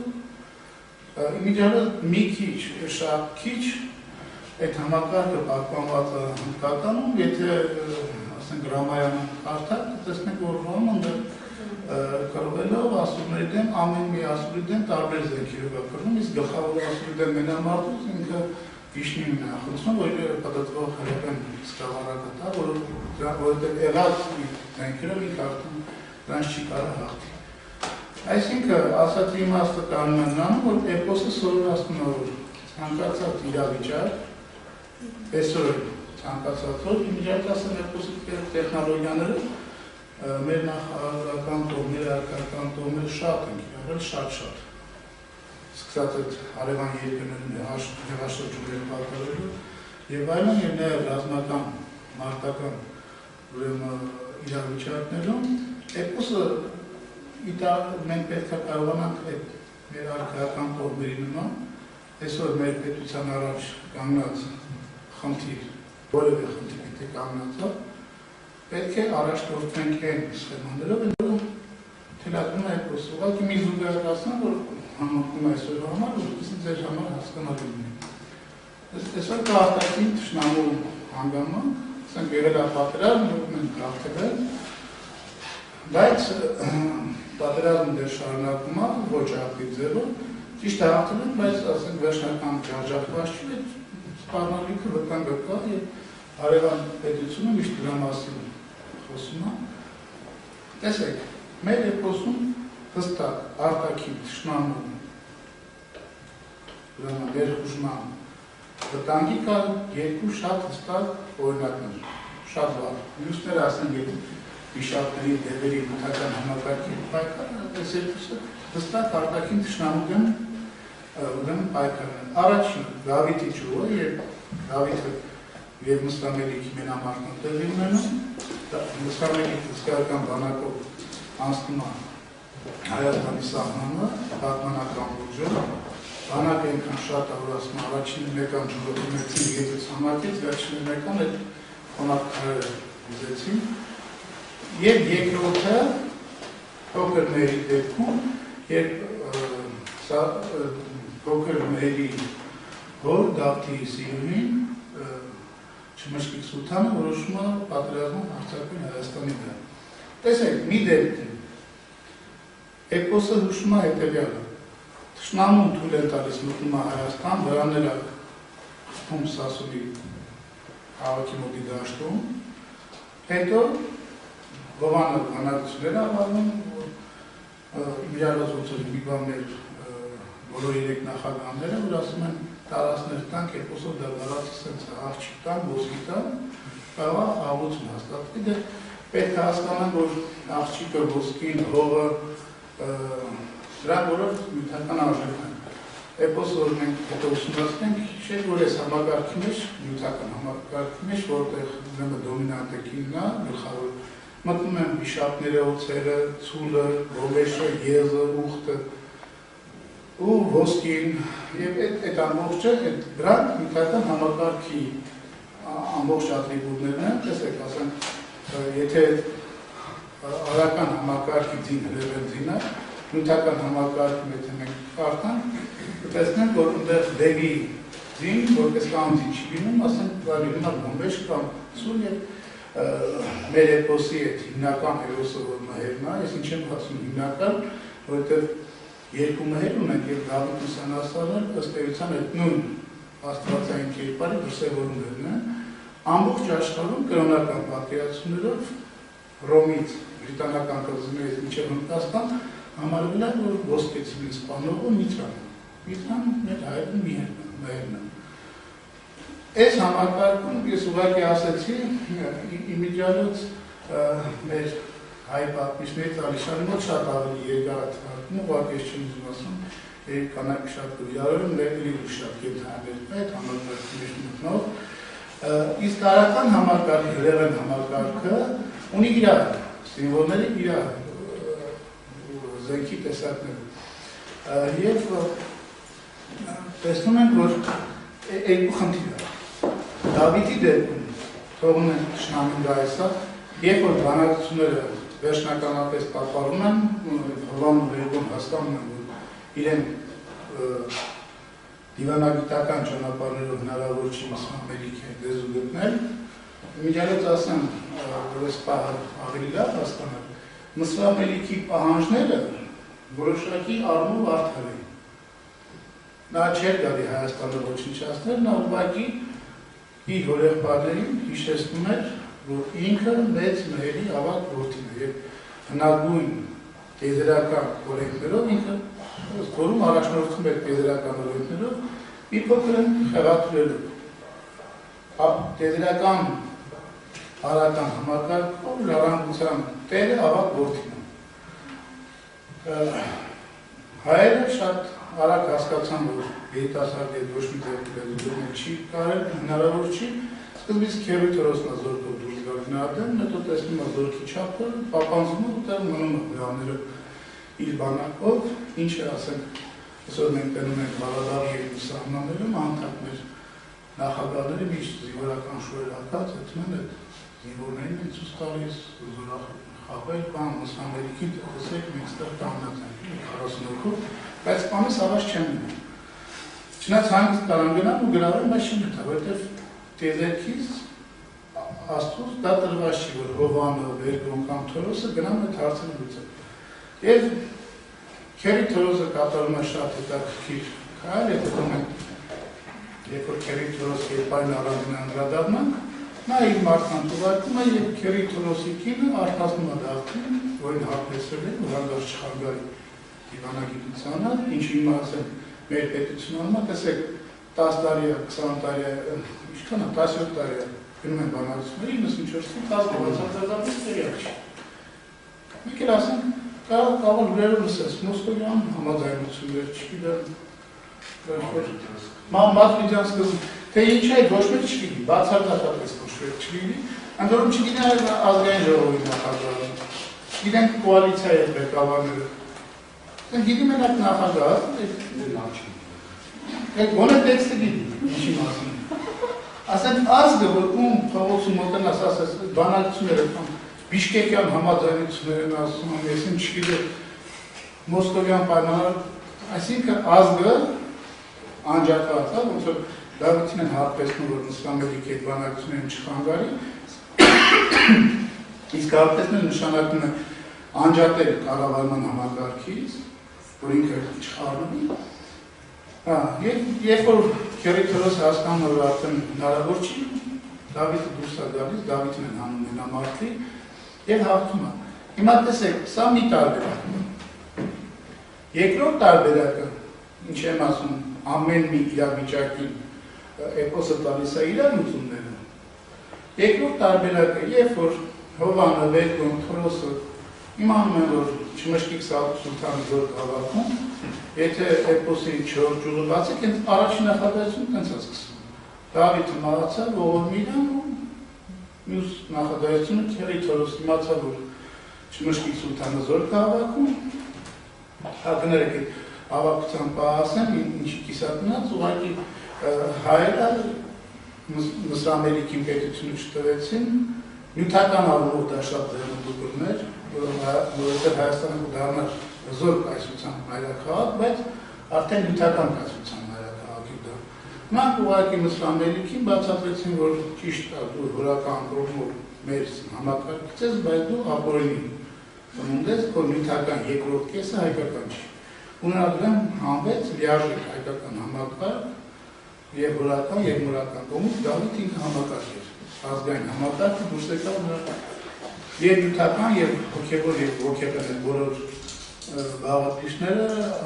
հայկականներ արական համակարգեր, ես ասում կարող մի քիչ դրանք արտարոցը չի, բայց դա ուղղակի միացված է, այդ նույն հայ համայնքը արական համակարգի կրողներն են դերս, տասնական եւ նույն համակարգի կրողներն են։ Ոնց որ նյութական համակարգի Մսրամելիքը ինքը անացի համակարգ է։ Հիմա փոքր մերի դեպքում արդեն ունենալով Դավթի Մսրամելիքի մենամարտի իրենց սխալների փորձը, որ ժամանակին Դավթին չանեցին Մսրամելիքի դեմ եւ փորձում են դիվանագիտություն խաղալ, նույն Հովանը Թորոսը վերքում շատ հրաշալի հասկանալով ուրեմն վերլուծելով իրանց սխալները, եկան եզրակացան, որ ճիշտ կլինի թշնամու այս անգամ կարող է արդեն թշնամու տարածել։ Թույլ չտալ, որ մտնի Հայաստան, իհարկե դե փորձությունների շղթա կա, բավականին շատ, որ Քերի Թորոսից խոսեն կամ արդարության համակարգից խոսենք, այդ ժամանակ ավելի մանրամասն, բայց կապ ուղղակի ասեմ, այդ փորձությունների համակարգը անցնելուց հետո եւ ասենք Հովանն Քերի Թորոսները ճիշտ գնում են, ասենք նշում են, որ համարելու անցավ այդ փորձություններից համապատասխանում է, նրա հետ միասին շարժվեցին դեպի Չմշկիկ Սուլթանի պետություն։ Իմիջիալը Չմշկիկ Սուլթանի հարձակվելը ինչպես Մսրամելիքն ինքն եզրական համակարգը ուներ իր իրավունքները, բայց մի փոքր խեղացրած, որովհետև մինչև Դավթի ամուսնանալը ինքը օրինական նշանված է եղել Չմշկիկ Սուլթանի, այսինքն ինքը դրեց այն բանը, որ օրենքով այս պետությունը ինձ է հասնում ու մահերին պահող ես պետք է լինեմ, բայց էլի խնդիրը գալիս է նյութական սիստեմի եւ մահերը շարժվում է Չմշկիկ Սուլթանի դեմ, ես նրա երկրում խլատ է նշվում, ես նորից եմ ասում էր պետք չի բաղացի հասկանալ, անուններ, հետո այդ հարցերը որ չառաջանա, Չմշկիկ կայսր է եղել, չասեք սասրահետ, կամ խլատ հայկական գյուղ էր, սա լրիվ այլաբանությունը ցուցակալի Սասունից դուրս։ Սասունից դուրս կայսրություն, հիմա կայսրությունը հայերի մոտ պատկերացան, որ դա նյութական համակարգ է, ու առաջին իսկ մի խաթուն էր կառավարում, պետք է միշտ կին կառավարի, եթե հիմա էլ ուշադրում եք, տեսնեք, որ արտաքին աշխարհ հզոր կայսրությունները կանայքին կառավարում, բնականաբար պետք է Չմշկիկ, ինքը Չմշկիկ կայսրը ծագումով հայ է եղել ու տղամարդ է, բայց էպոսում ինքը Չմշկիկը հանդիսանում է որպես կին։ Կայսրությունը նյութական համակարգը կին է խորհրդանշում։ Եվ այսպես ու էպոսը ասում է, որով պերներն ու քերնել, որ մրերի հետ եռանդը տեսան, ասում իրանք էլ ուշ հավաքեցին, ամեն մեկը մի բարդուծար վերցրեցին ու ունգան այդ զորքի հետ կարվելու։ Եթե ուշադիր նայում եք, Դավթի դեպքում մենակ քերն են մտնում։ Երբ Դավիթը սկսում կոտորել Մսրամելիքի զորքին, Թորոսը իր զորքով մտնում, Հովանը վերգոն չեն մտնում բռներ։ Փոքր մերի դեպքում արդեն Հովանն ինքն է մտնում, նա ուղղակի սենց դիզայքով որոշում են խորամանկություն անել, մերին ուզում են քաղաքի վրա ուղարկել իրան զորքի, մերին ասում է չէ, քաղաքը դժվար է, դուք երկուսով եք։ Դուք գնացեք քաղաքի վրա, ինքը դե դաշտում զորքին ջարդում, հետո գնում է օգնում է ողբերներին ու հարցը լուծում է։ Այսինքն մենք տեսնում ենք, որ այսօրվա մեր իրականության զուգահեռ իրավիճակ կա արտաքին թշնամի, որը զորք է հավաքում, ընդ որում էպոսում նշում է, երբ որ սահմանը անցնում են մոտենում են Չմշկիկի քաղաքին, տենում են, որ զորքը արդեն պատրաստ է քաղաքից դուրս տանելու։ Հիմա նույն իրավիճակը մենք տեսնում ենք, որ մեր հարևանը շատ թափով զինվում է ու պատրաստվում է վաղ թե ուշ պատերազմ լինելու է, հիմա կա էպոսը նշում է երկու տարբերակ, որը կընտրենք առաջին տարբերակը շատ ավելի ծանր է, առաջին տարբերակը մի զուգահեռ 18-ին տարապես ունեին, այսօր ոգևորված երկիր են գերկուբան, թուրքերի մշրին, սարդարավատում, բայց օրինակ, ասենք, ես շատ կուզեմ նայել, որ հայկական բանակը Ստամբուլի տակ պարտված ուներ, քան թե Սարդարաբադի տակ մենք հաղթած նայենք։ Թե որ Ստամբուլի տակ պարտված ունենք, որ այդ Թուրքիայի մի մասը մեր կներ ունի։ Հիմա որ տարբերակի ցավոք սրտի հետևելով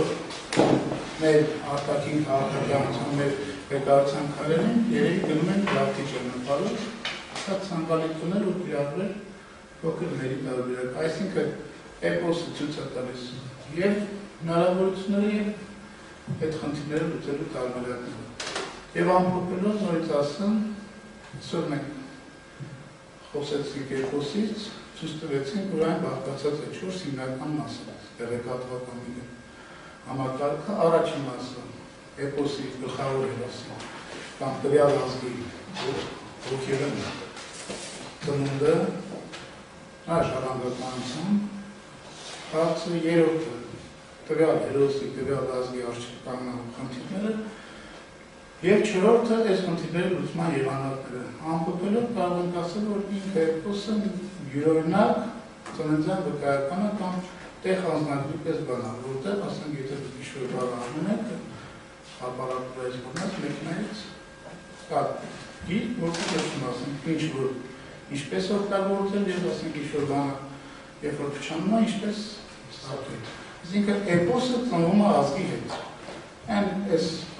պետք է կարևորը հաշվի առնել, որ այդպես հարցեր չառաջանան 1000 տարվա մեր էպոսը նշեցին եւ այդպես խնդիրներ չկա։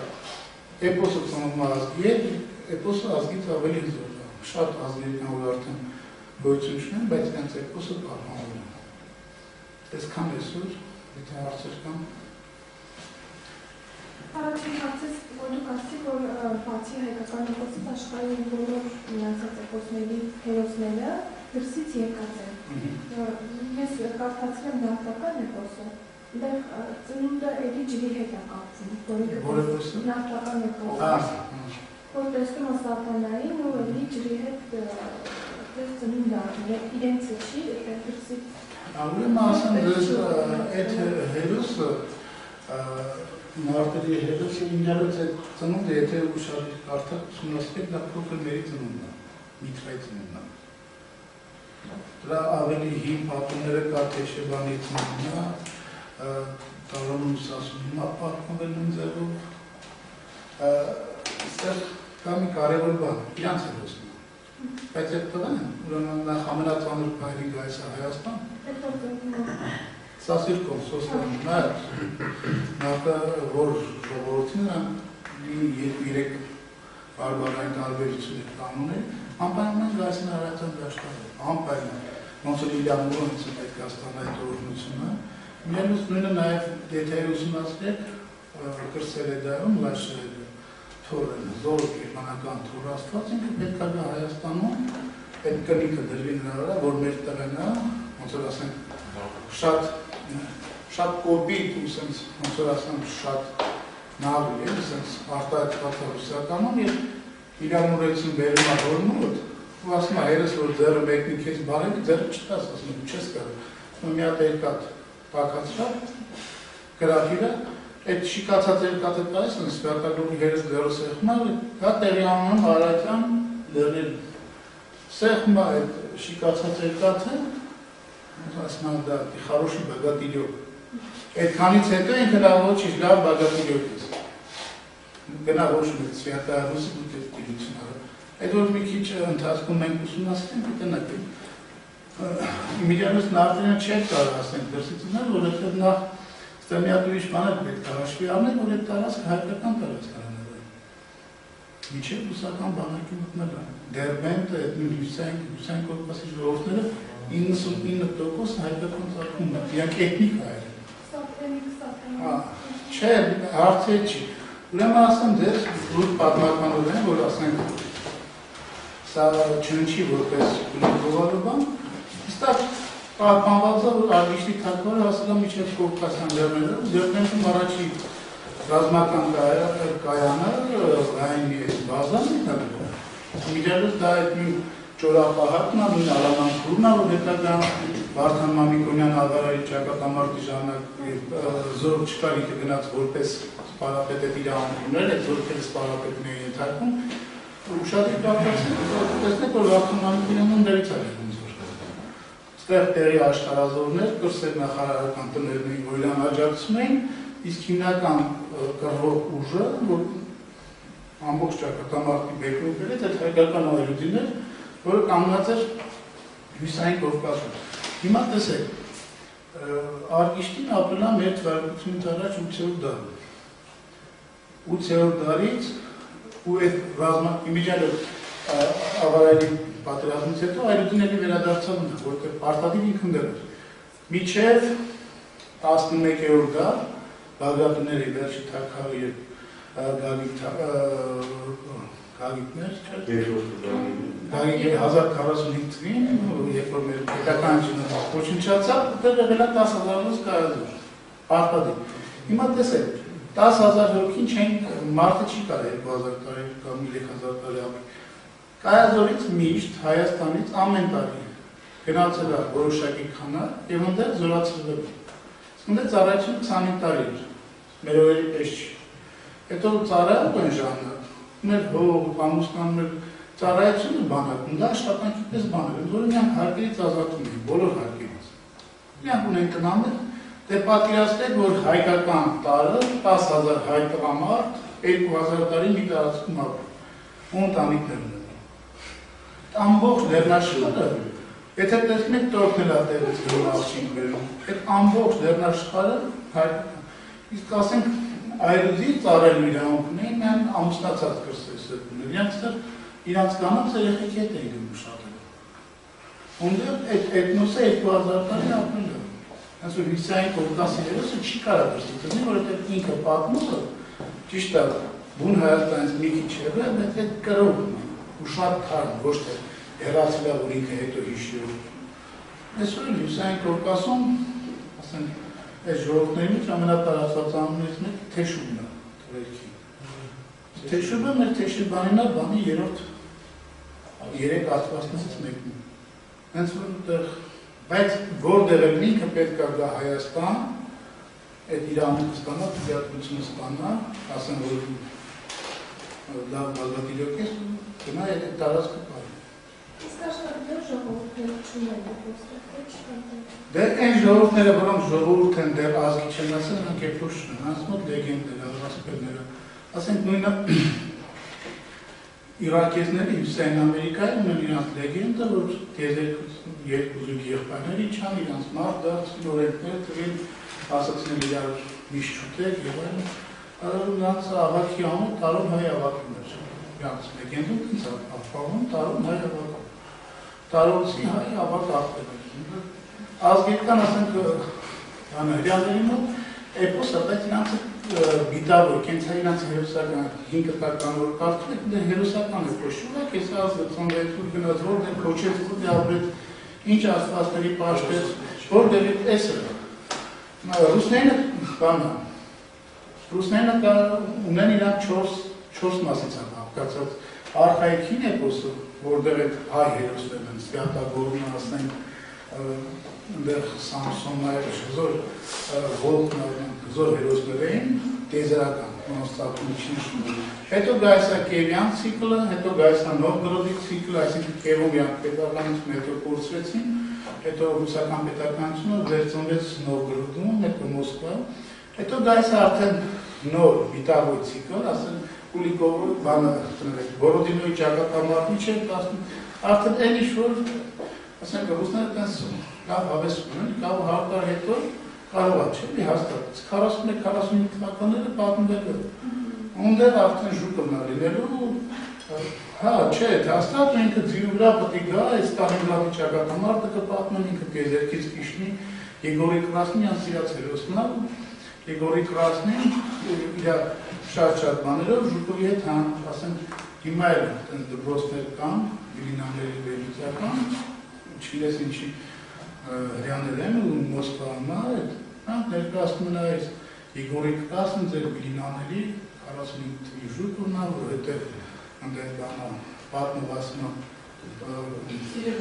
Գրի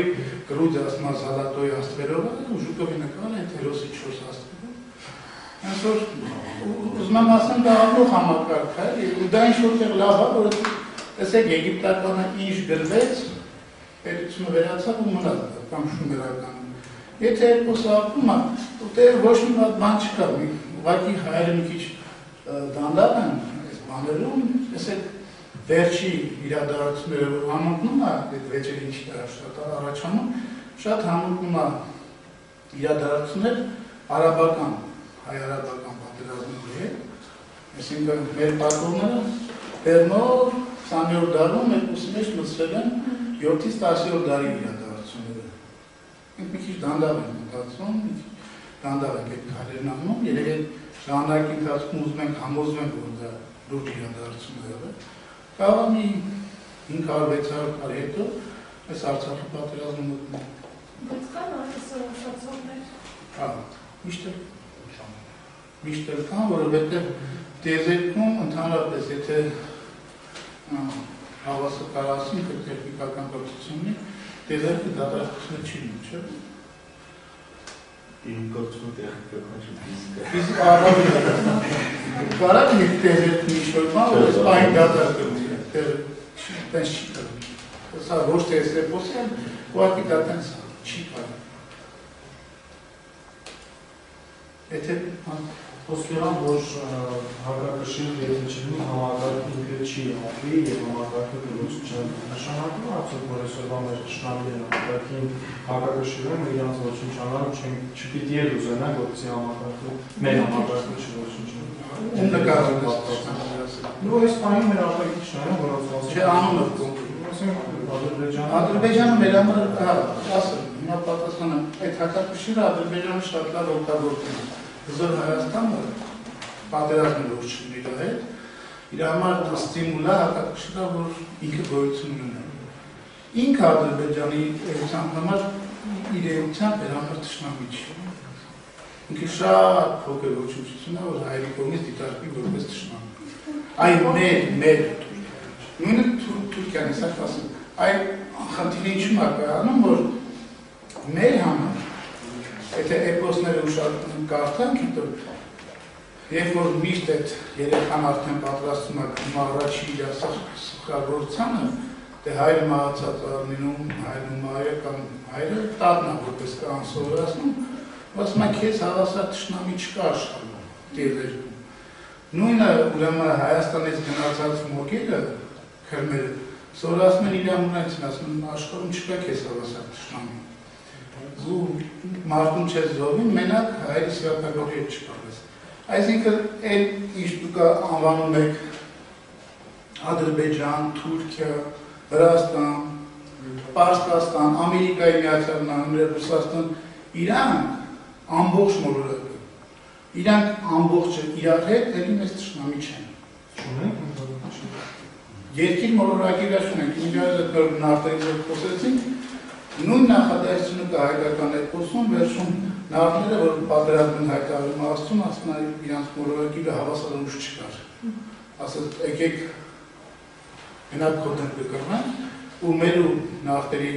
մեր էպոսում է վերջում մերն ասում եթե ես բանը Ռեշտակներն ուղարկի իրանց հետ կրվում ես, երկրի վրա ինձ հավասար ուժ չկար Նույնը ռուսները նշում են Սվյատագորի, ասում է իրան հավասար ուժ չկար տեզերքում, ասում է ինքը աստծո ու ռուս իլամուրմից մեջ կապոլողակ էր, իլինան ասում, ռուսներն են ասում, որ սրան հավասար չկար Նավթերին ասված ռեշտակները ուղարկում է, ռեշտակները սրբում են նավթերին, սարսափելի բրտում է, ոչ չասնում է, ասում է տենց ավարտվեց նավթերի հերոսական ցեղը Իսկ 7 հրեշտակիչների հետ կրվելու, 3 օր հետո կրվեց հետո հրեշտակները գնում են, ասում ուղղակի մհերը որ խփում էր, թուրը չեն վեկանում են հրեշտակները Այդ հրեշտակները չեն կրվում վաղթին Ու դրանից հետո ինքը հասնում է բանա մեծ քարին ու ասում է թրով կխփեմ, եթե քարը բացվեց, ուրեմն ես անեմ Եթե չբացվեց, ուրեմն մեղքը իմ վրա է Խփում է թուրը բացում Այսինքն այնքան անմեղ էր ու այնքան արդար էր, գեզերքի առաջ ու այսօր հայերի համար, ոչ միայն այս մոլորակի վրա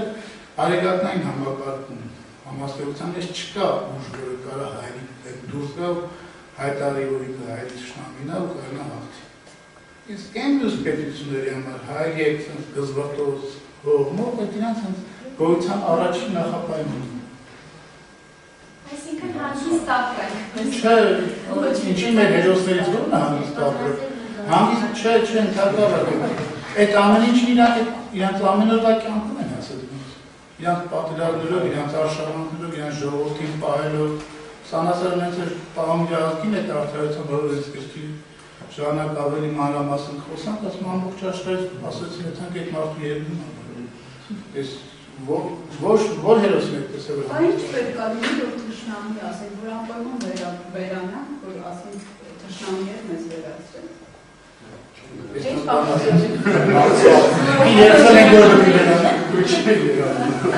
Թշնամի հաստատության սահմանումը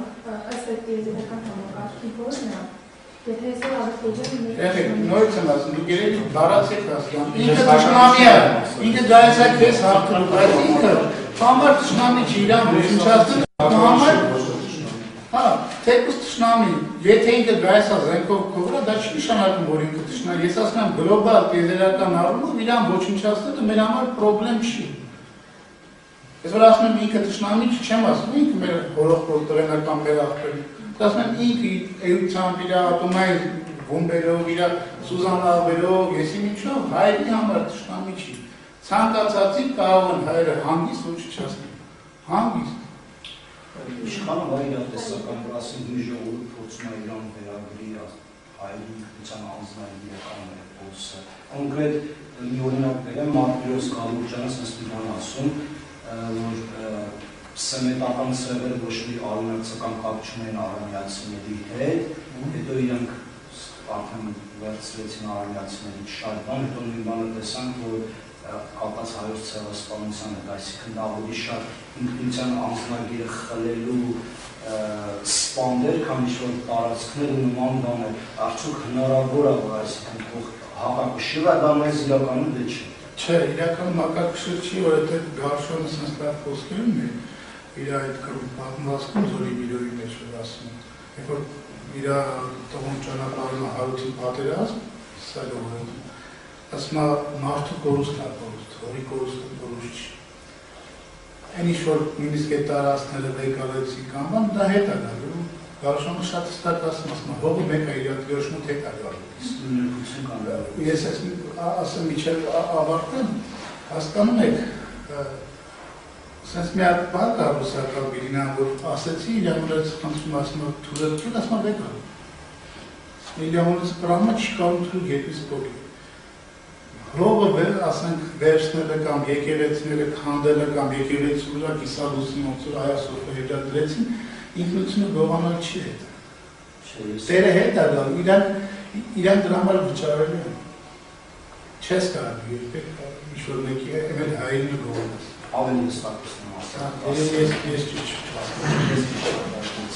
Օրինակ մի 100 տարի առաջ 30,000 հրյա աղան Ռուսաստանից դեպի Հայաստան, այսօր չգիտեմ Չէ, ասում ես, Տիգրան մեծը ոչ թե 30,000, 300,000 հրյա։ Չէ, 100 տարի առաջ։ Հա, ես ասում, չէ, թորակ միջև վերջ ասում, բերեց Վարդասախ քաղաքն, հետո Արտաշյան դինաստիան շատ էր դան։ Իրանք կամ ծրվեցին Հայաստան, իսկ մեզ ասում թողեց գնաց։ Տեսեք, մենք ասում ենք, չէ, ներգաղթել 47-ին։ 100,000 բոլոր էթնիկ մատու հայեր չէին։ Նրանք էլ չէ, կես արդեն ամուսնացրած էին արաբների հետ եւ այլն։ Բայց որոշակի ժամանակ ով որ էս հոգեվոր էներգետիկ աուրայի դիմանում ու մնում է, ինքը հակակշիռ չի երբեք։ Երբեք մեզ հակակշիռ չի, ստե ապրող կրուկները հակակշիռ չի, ստե ապրող հրյաներ, ասորեն էլ հակակշիռ չի։ Իսկ եթե ինքը ֆիզիկապես չի դիմանում, ինքը հեռանում է։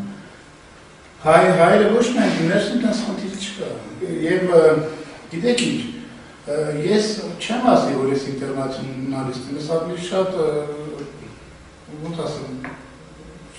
ուլտրանացիոնալիստ եմ, բայց երկրի ներսում թշնամիներ փնտրելը դա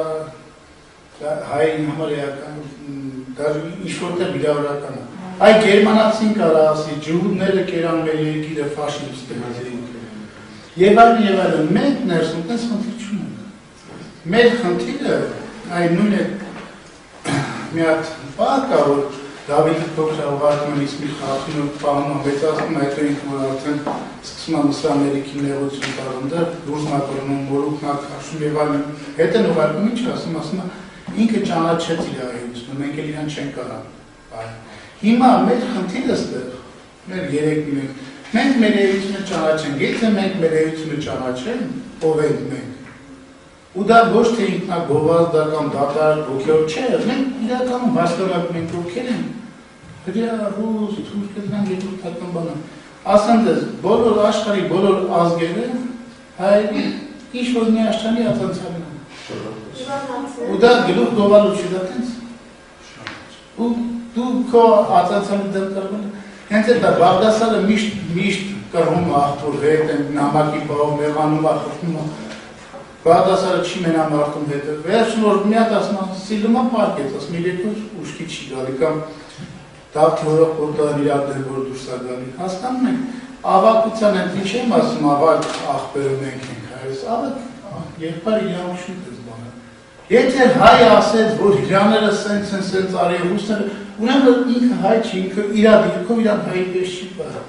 որտեղ իրական հայից ոչ մի բան չի կարա, ոչ խլի, ոչ տանի, ոչ է գողանում Եթե մեզ 15 թվին կողտրել, ուրեմն մենք այդ ժամանակաշրջանում գումարած 200 կամ 500 տարի ես կոմենքում, մենք մեզ հայ պես չենք պարել, մենք թույլ ենք տվել, որ մեզ կողտրել։ Եթե ձեզ խաբում են, ուրեմն առաջին դուք թույլ եք տվել, որ ձեզ խաբեն։ Եթե ձեզնից գողանում են, դուք թույլ եք տվել։ Եթե դուք այսօր եք ես պրեզիդենտը, դուք թույլ եք տվել, որ ինքը լինի։ Հակառակ դեպքում չի լինի։ Տեսեք, եթե դա ասենք, արաբները փրկվում են, բայց ասում են չի կռվում են միջև վերջ։ Ու այն մարդուն, որ իրանց համար ատալի է, դա ապալում են։ Ես չեմ ասում է թան կռվում, բայց ասում եմ այն իշխանությունը, որը ունես, ուրեմն դու թույլ ես տվել։ Նույն Քադաֆին արաբներն էին Քադաֆի սարքը, թույլ չտային ինքը տես չէր դառնում։ Հիմա ազգը սխալ է թույլ տվել, իր առումով պետք է ունի իր սխալը։ Դա բնական որ պետք է առումով ունի, պետք է կռվելով, միտեղ կարող է թույլ լինի Թունիսի պես փախնի, ու ուրիշներում Fazla anlatılmıyor, çünkü orada et azneyle başlıyor. Yani Amerikası'nın paraşütü uçan bile. Fazlasıyla mı karışıyor? Aslında koyu insanlar, yete hayazlı canaçetin kurulu, hayazlı canaçet ilamışlar kuruluna, ya yerleştirmiş kuruluna, yebayla. İran'ın iş, ödeymiş, şimdiymiş, doğrusu pedagojimiz ben çıkıyor. Bu iş artık. Սայի առանձնահատկություններն ան Հայր Չէ, ասենք մենք այսօր, որ մեզ կարող ենք համարել ավակ, այսօր մենք նայում ենք մեզ ու նայում ենք մեր հարևան ժողովուրդներին, նայում ենք մեր երիտասարդությանը, որովհետև ազգը առողջ է երիտասարդությամբ չէ ու շարունակություն։ Այսօր մենք ինչ ենք տեսնում, այսօր մենք տեսնում Չէ, դու սխալ եք տեսնում, եթե տարածքն արդյունքում է լուծել, ես դրան եմ ասում։ Չէ, ընդհանրապես որպես ինքնություն, առանձնահատկություն։ Ես հարցը հասկացա։ Խնդիրը կանում է, ես դուք պատասխանես, եթե դուք ճանաչեք ձեր ինքնությունը, ձեր մշակույթը, այսինքն այդ մշակույթի մեջ ի՞նչն առանձնահատուկ, որ մեզ համար կարող է դառնալ։ Ասենք էպոսում, որ ես չասեցի, որ ինչ գրականություն ունենք, ով ենք, ինչ կրոնական սիստեմներ ենք ունեցել, ինչ պետականության սիստեմներ են, ինչ երաժշտություն ենք երգել, ինչ ենք նվագել, ինչ խնդիրները, այդ ամեն ինչը դրված է էպոսում։ Ինչ խնդիրները ազգը դրել իր առաջ, ինչ գլոբալ մակարդակի ու ինչպես արուցել, կամ պատմականորեն մեր արքաները տարածաշրջանում ինչ խնդիրներ են ուծել ու ոնց են ուծել։ Եթե սա ինչի, եթե դու քո ազգի արմատներին ծանոթ ես, քո էությանը որոշակի ծանոթ չես, ովքեր կնասեն ինչ-որ տեն ես, առանց իմանալու թե դա խորհրդային է թե չէ։ Ամենայն դեպս այդ ազգերը, այն որոնք աշխարհ նվաճման ծրագրերում են կամ պետությունները, իրան ցանկացած փոքր պետություն, որ մտնում են, այդ նույն արևմուտքը ստեղ կամ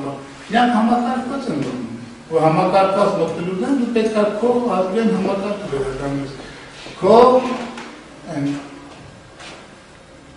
պահած ձին, քո վերեն թուրը, դրանք այդ սաղ այդ մշակութային արժեքներ են հոգևոր, եթե մենք դա կարողանում ենք վերականգնել դեր կանենք, Անց ոչ մի խնդիր չկա։ Իհարկե։ Երրորդ բանտված այսօր ամեն երիտասարդ աղջիկ տղա հասկանա որ ինքը հայ է, չլսնի այլազգին ներկայացուցիչների հրապուրիչ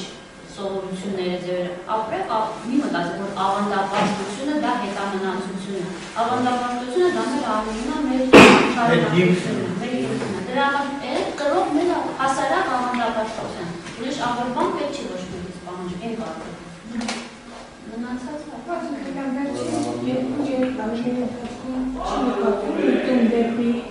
վերագնահատումը ակնոցների ու անձնների։ Չէ, դեռ երեք տարով չի ես ասեմ ես, երբ որ ես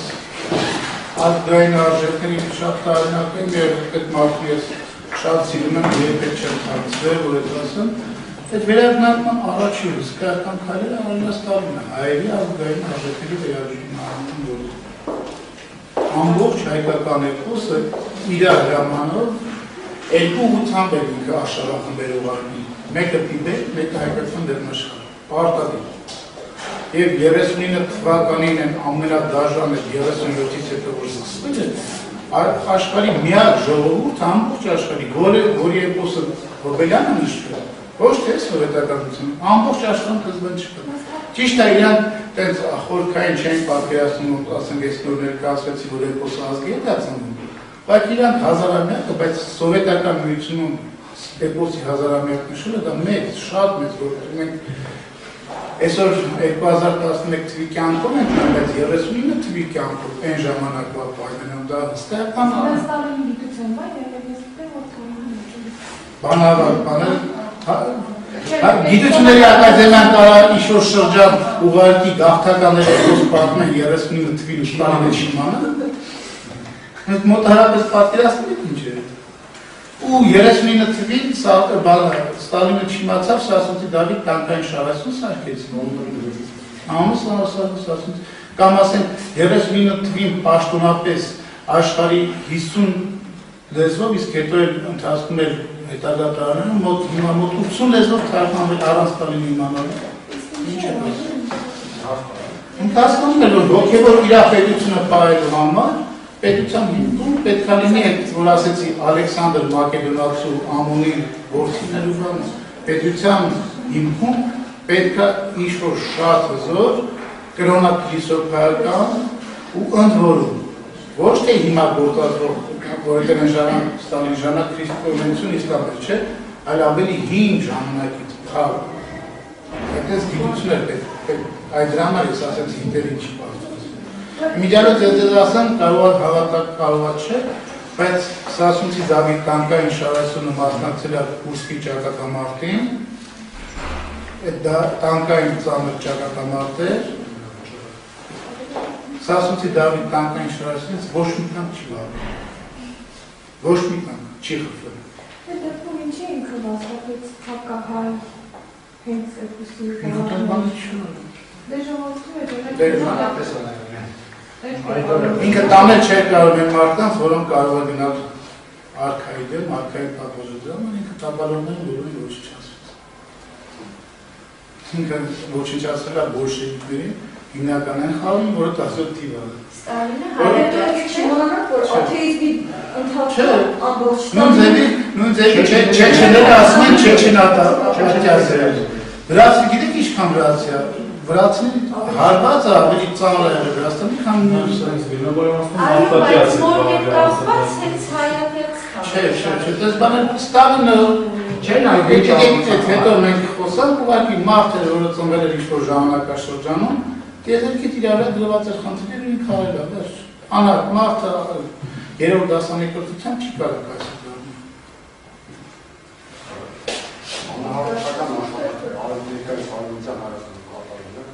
Ես անկեղծ ասած տեղյակ չեմ, ես գիտեմ, որ արևմտյան Հայաստանում հիմա մեծ ծավալի պեղումներ է կատարում գերմանացիների ու ֆրանսիացիները, բայց բանահավաք Համշենահայերը մի քիչ հեշտ է, կարաս Աբխազիան հավաքել, չէ, հիմա ես ասած ոչ մեն, ինձ Հայաստանում չի Հիմա ես պետություն, ես ձեզ ասած այստեղ Դրի սոցիալական ուղղվածության, այստեղ ուրիշ արժեքային համակարգը դրած պետության հիմքում, այսինքն եթե ավելի պարզ ասեմ, ոչ մի բան դրա չի պետության Չէ, բանը պատկասի Արագաստան ավար բաց են թողեցա, ոչ կապիտանքար պարոսներն է, քանի որ կոնտարական այդ ջրային հոսանքները, որ ուծանքներն դա նեքն կապնային խութերին, միտեղ ճարդում, ամիակ կայնա, ջրիսենց, այդ մենք են 91 թվինավից արդնարկի բան չի մնացել, ասենք, ես ժամանակագրությամբ առնում եմ ասում, ասենք, չմտածեք, որ մի պրեզիդենտ իմ համար նախանձել է 96 թվին արտաքին պարկը 94 թվին մոտ $300 միլիոն էր, հետո 98-ին, երբ որ առաջին նախագահը հեռացավ $700 միլիոն էր, իր ժամանակ էր աճում, ես չեմ ասում, հիմա 2.5 միլիարդ անցում է, այդ պարկն հաշվի, որ բալաստան ու բարձման ավելի տեղից ինքը միատնես մեխանիզմ չի, բայց առաջ էտ նարուտի խոքակ հետո ասնեք բախի, որ աստված կաշկի կասնում չի աստվածի շկա Իսկ ապսախրան ազատամարտի ժամանակ ոչ նենքուք իրավեցնեք Ես չգիրեմ այդ Պարոն Աբրահամն անագիդի զավիրել է արկադի Ադրոսյանել է խրող Սամվել Բաբարանը հերոսապարինան Ես կարեմ մնակ մի բան ասեմ, որը չէ, ավտոմատ իրապես ուրիշ բան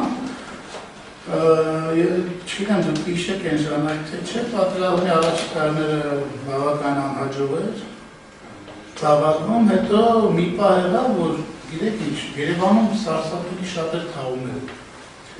Ասենք եղել է կնոջս այդ ընտանիքից այդ մեքենայով քանակերից միջև փարական գնալուց, քաղաքի մեջում անցնելուց 4-5 հատ թաղում է, որ եկել մեր դեմ, սա ազատամարտիկներ են։ Էպոսում կա մի պահ, երբ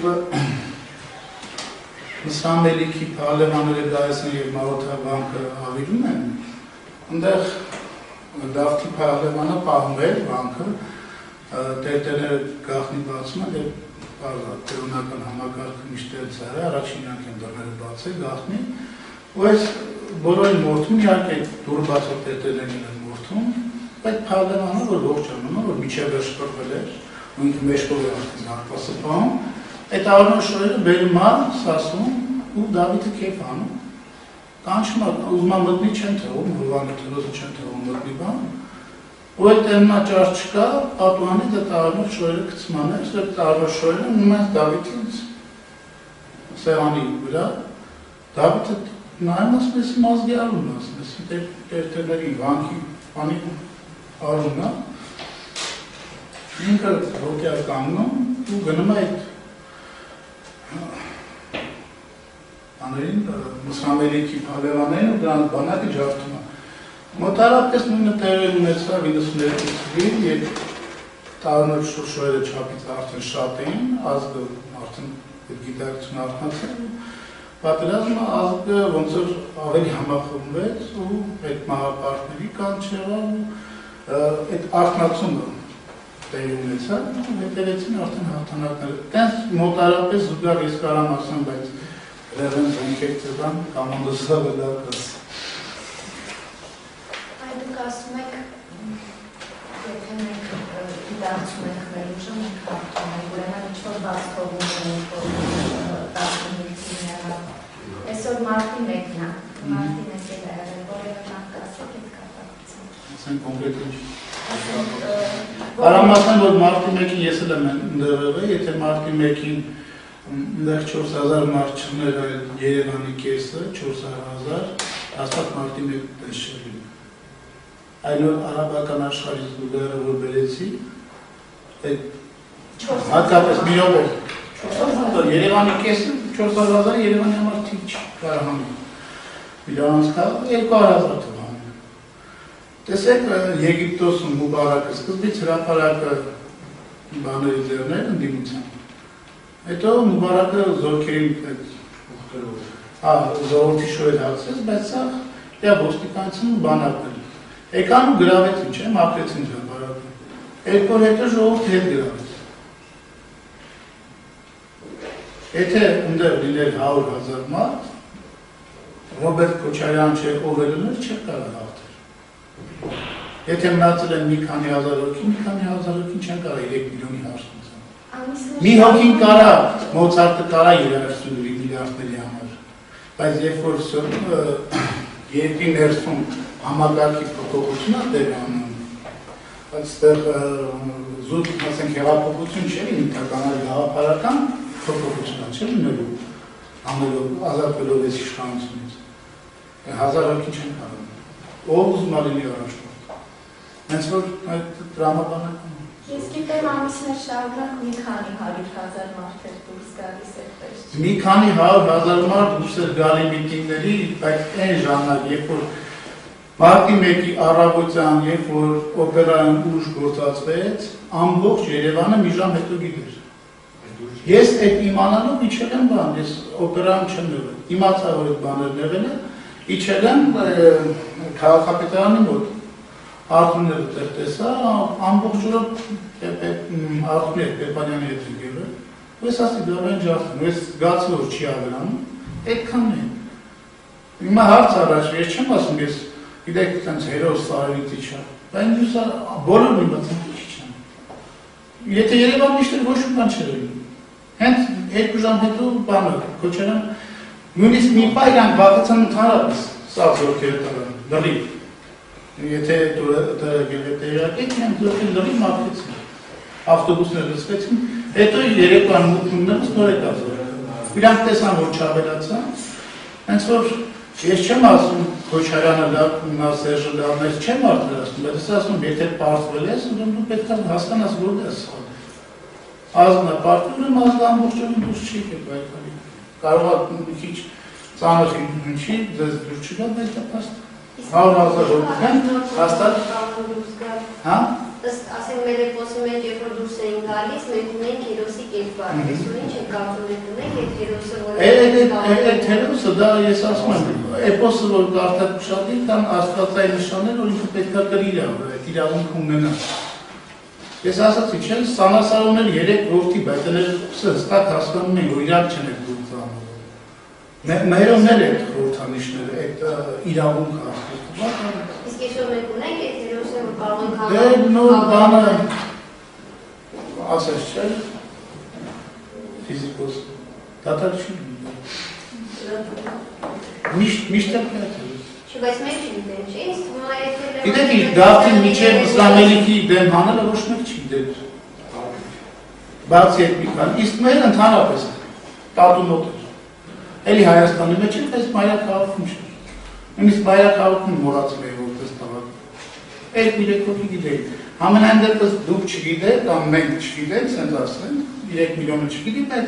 իմացեք, որ պետության մեջ կա 3-4 մարդ, որոնք միշտ գիտեն։ Տգա ժամանակում ով կար այդ հարցումից։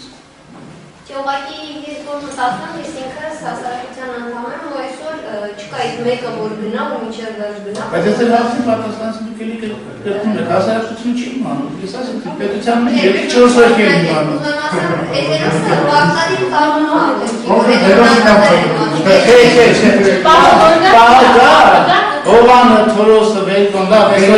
Լևոնը, Սերժը, Ռոդը կհանել է հերոսին, սյուս կտան։ Մի դեպքան ծանր մի տարեք, հիմա իրանք ես ամեն ինչ ինչ-որ կատարում համակարգված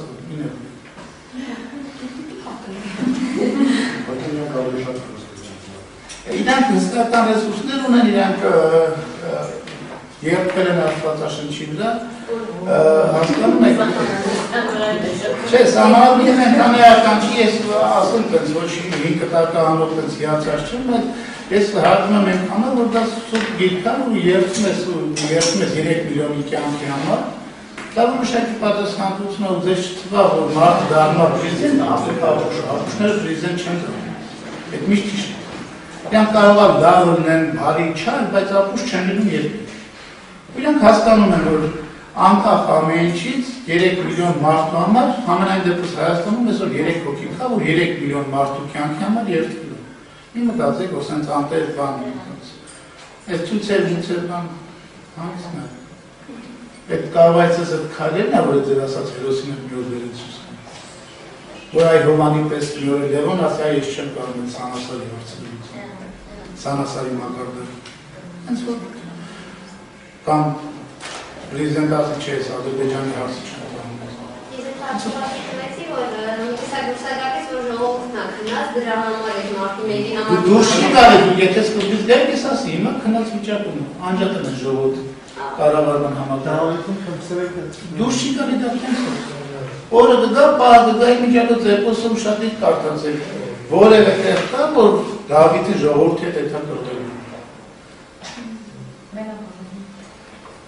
Իրա քերի թրոսին անգավի պերիկա, որով պերնազդալ է։ Դավիթ դեպքին չի գալի, մերի դեպքին գալիս է ադենգա։ Ժողովուրդը նոր ճիշտ ասաց, ժողովուրդը շատ պարզ ֆունկցիաներ ունի, ժողովուրդը պետք է գյուղացին հողմշակի, քաղաքացին քաղաքի արհեստներով զբաղվի, վճարի հարկերը, օրը 3 անգամ աղոթի երկրի թաթարի կյանքի համար, ու այդ իր ամբողջ գործունեության ընթացքում մենակ պետք է ծնի տաղանդուր, երաժշտության բնագավառում, կարող կարելի մի հատ երաժշտա իր հավելության հարցը լուծում։ Այդ նույն կոմիտասը երկրի չէ, ժողովուրդը։ Մի հատ ռազմական տաղանդ ծնի, մի հատ նկարչության բնագավառում տաղանդ ծնի, մի հատ գրականության եւ այլն հետը էսենց էլի։ Քաղաքականության բնագավառում մի հատ ծնի, ժողովրդի ամբողջ խնդիրը հերոսին ծնելն է։ Այդ տարբեր բնագավառներ հերոսին մշակույթի, վերականգնության, սպորտի, ինչի՞ չէ։ Արքաներ են ունեցել օրինակը չի պնել են հնակաժանը։ Տեսեք ժողովուրդը, ես միշտ այդ ասել եմ, ամենամեծ հիմարությունը ժողովրդի քվեարկելով պետություն ղեկավարել, դա ծիծաղալու է, դա աբսուրդի է։ Ժողովրդին միշտ էլ կարա, ու խոսքը մենակ նախագահի մասին չի։ Ժողովրդին կարա պատգամավոր միլիոն ոնց որ մենք տեսնում ենք, իրանք լավ տարածքում փող բանը ժողովուրդը խեղճ աղքատ բան է, միշտ խեղճ եղել ու աղքատ, միշտ, բոլոր ազգերի մոտ։ Այդ ու կոպեկտած կդառնաս նույնը Հռոմը արեց, հետո կործանվեց, վերջում Հռոմում արդեն սենատորներ հենց փողոցում էին սեղանը դնում, ոսկի ձայնը գալիս էին, քվեարկում էին, ոսկին գալիս է դրություն էր, չի կարել։ Այ երկուսում, տեսեք, մի պահ կա, երբ Դավիթը որից այդ խորզենք զրան է ուզում, ձին է ուզում, թուրը, որով պերասմա սուտա տենց բան չկա, հետո որ տալիս է, մի շատ հետաքրքիր բաներ կա, որ սա վերցնում է, ձին թուր ասում է դե խաշ պատերազմին թուր։ Իսկ խաշ պատերազմին այդ նույն սվաստիկան է, բանը էպոսի սկզբում գրած է, որ Սանասարը երբ որ այդ ամեն ինչը գտնում, ծովի տակ, որ հապում է այդ շորերը ձին նստում, ասում է խաշ պատերազմին իջավ երկնքից իրա թևի։ Երբ որ Դավիթն է հորոխբորը ասում, դե հորոս խաշ պատերազմին, հորոխբորը շատ ճիշտ պատասխան է տանում, ասում է լավ ասում, եկին ձերը չի, ասում է կեթաս եկեղեցի այսքաներ ինչ կմորթես, կնստես, կաղոթես, թե արժանի եղար, տեզերքից կիշնի պրոթևի, եթե չեղար, այդնես բան չմանենք տան։ Դե կարաս ասեն կանչես, մեկին ասես ու հասնան ժողովի նախագահում, բայց այդ չեղար, որ ինքը տեզերքից ինձ աշնում։ Նամար կուշակս։ Ուրիշ հարցում։ Շնորհակալություն, որ ժամանակ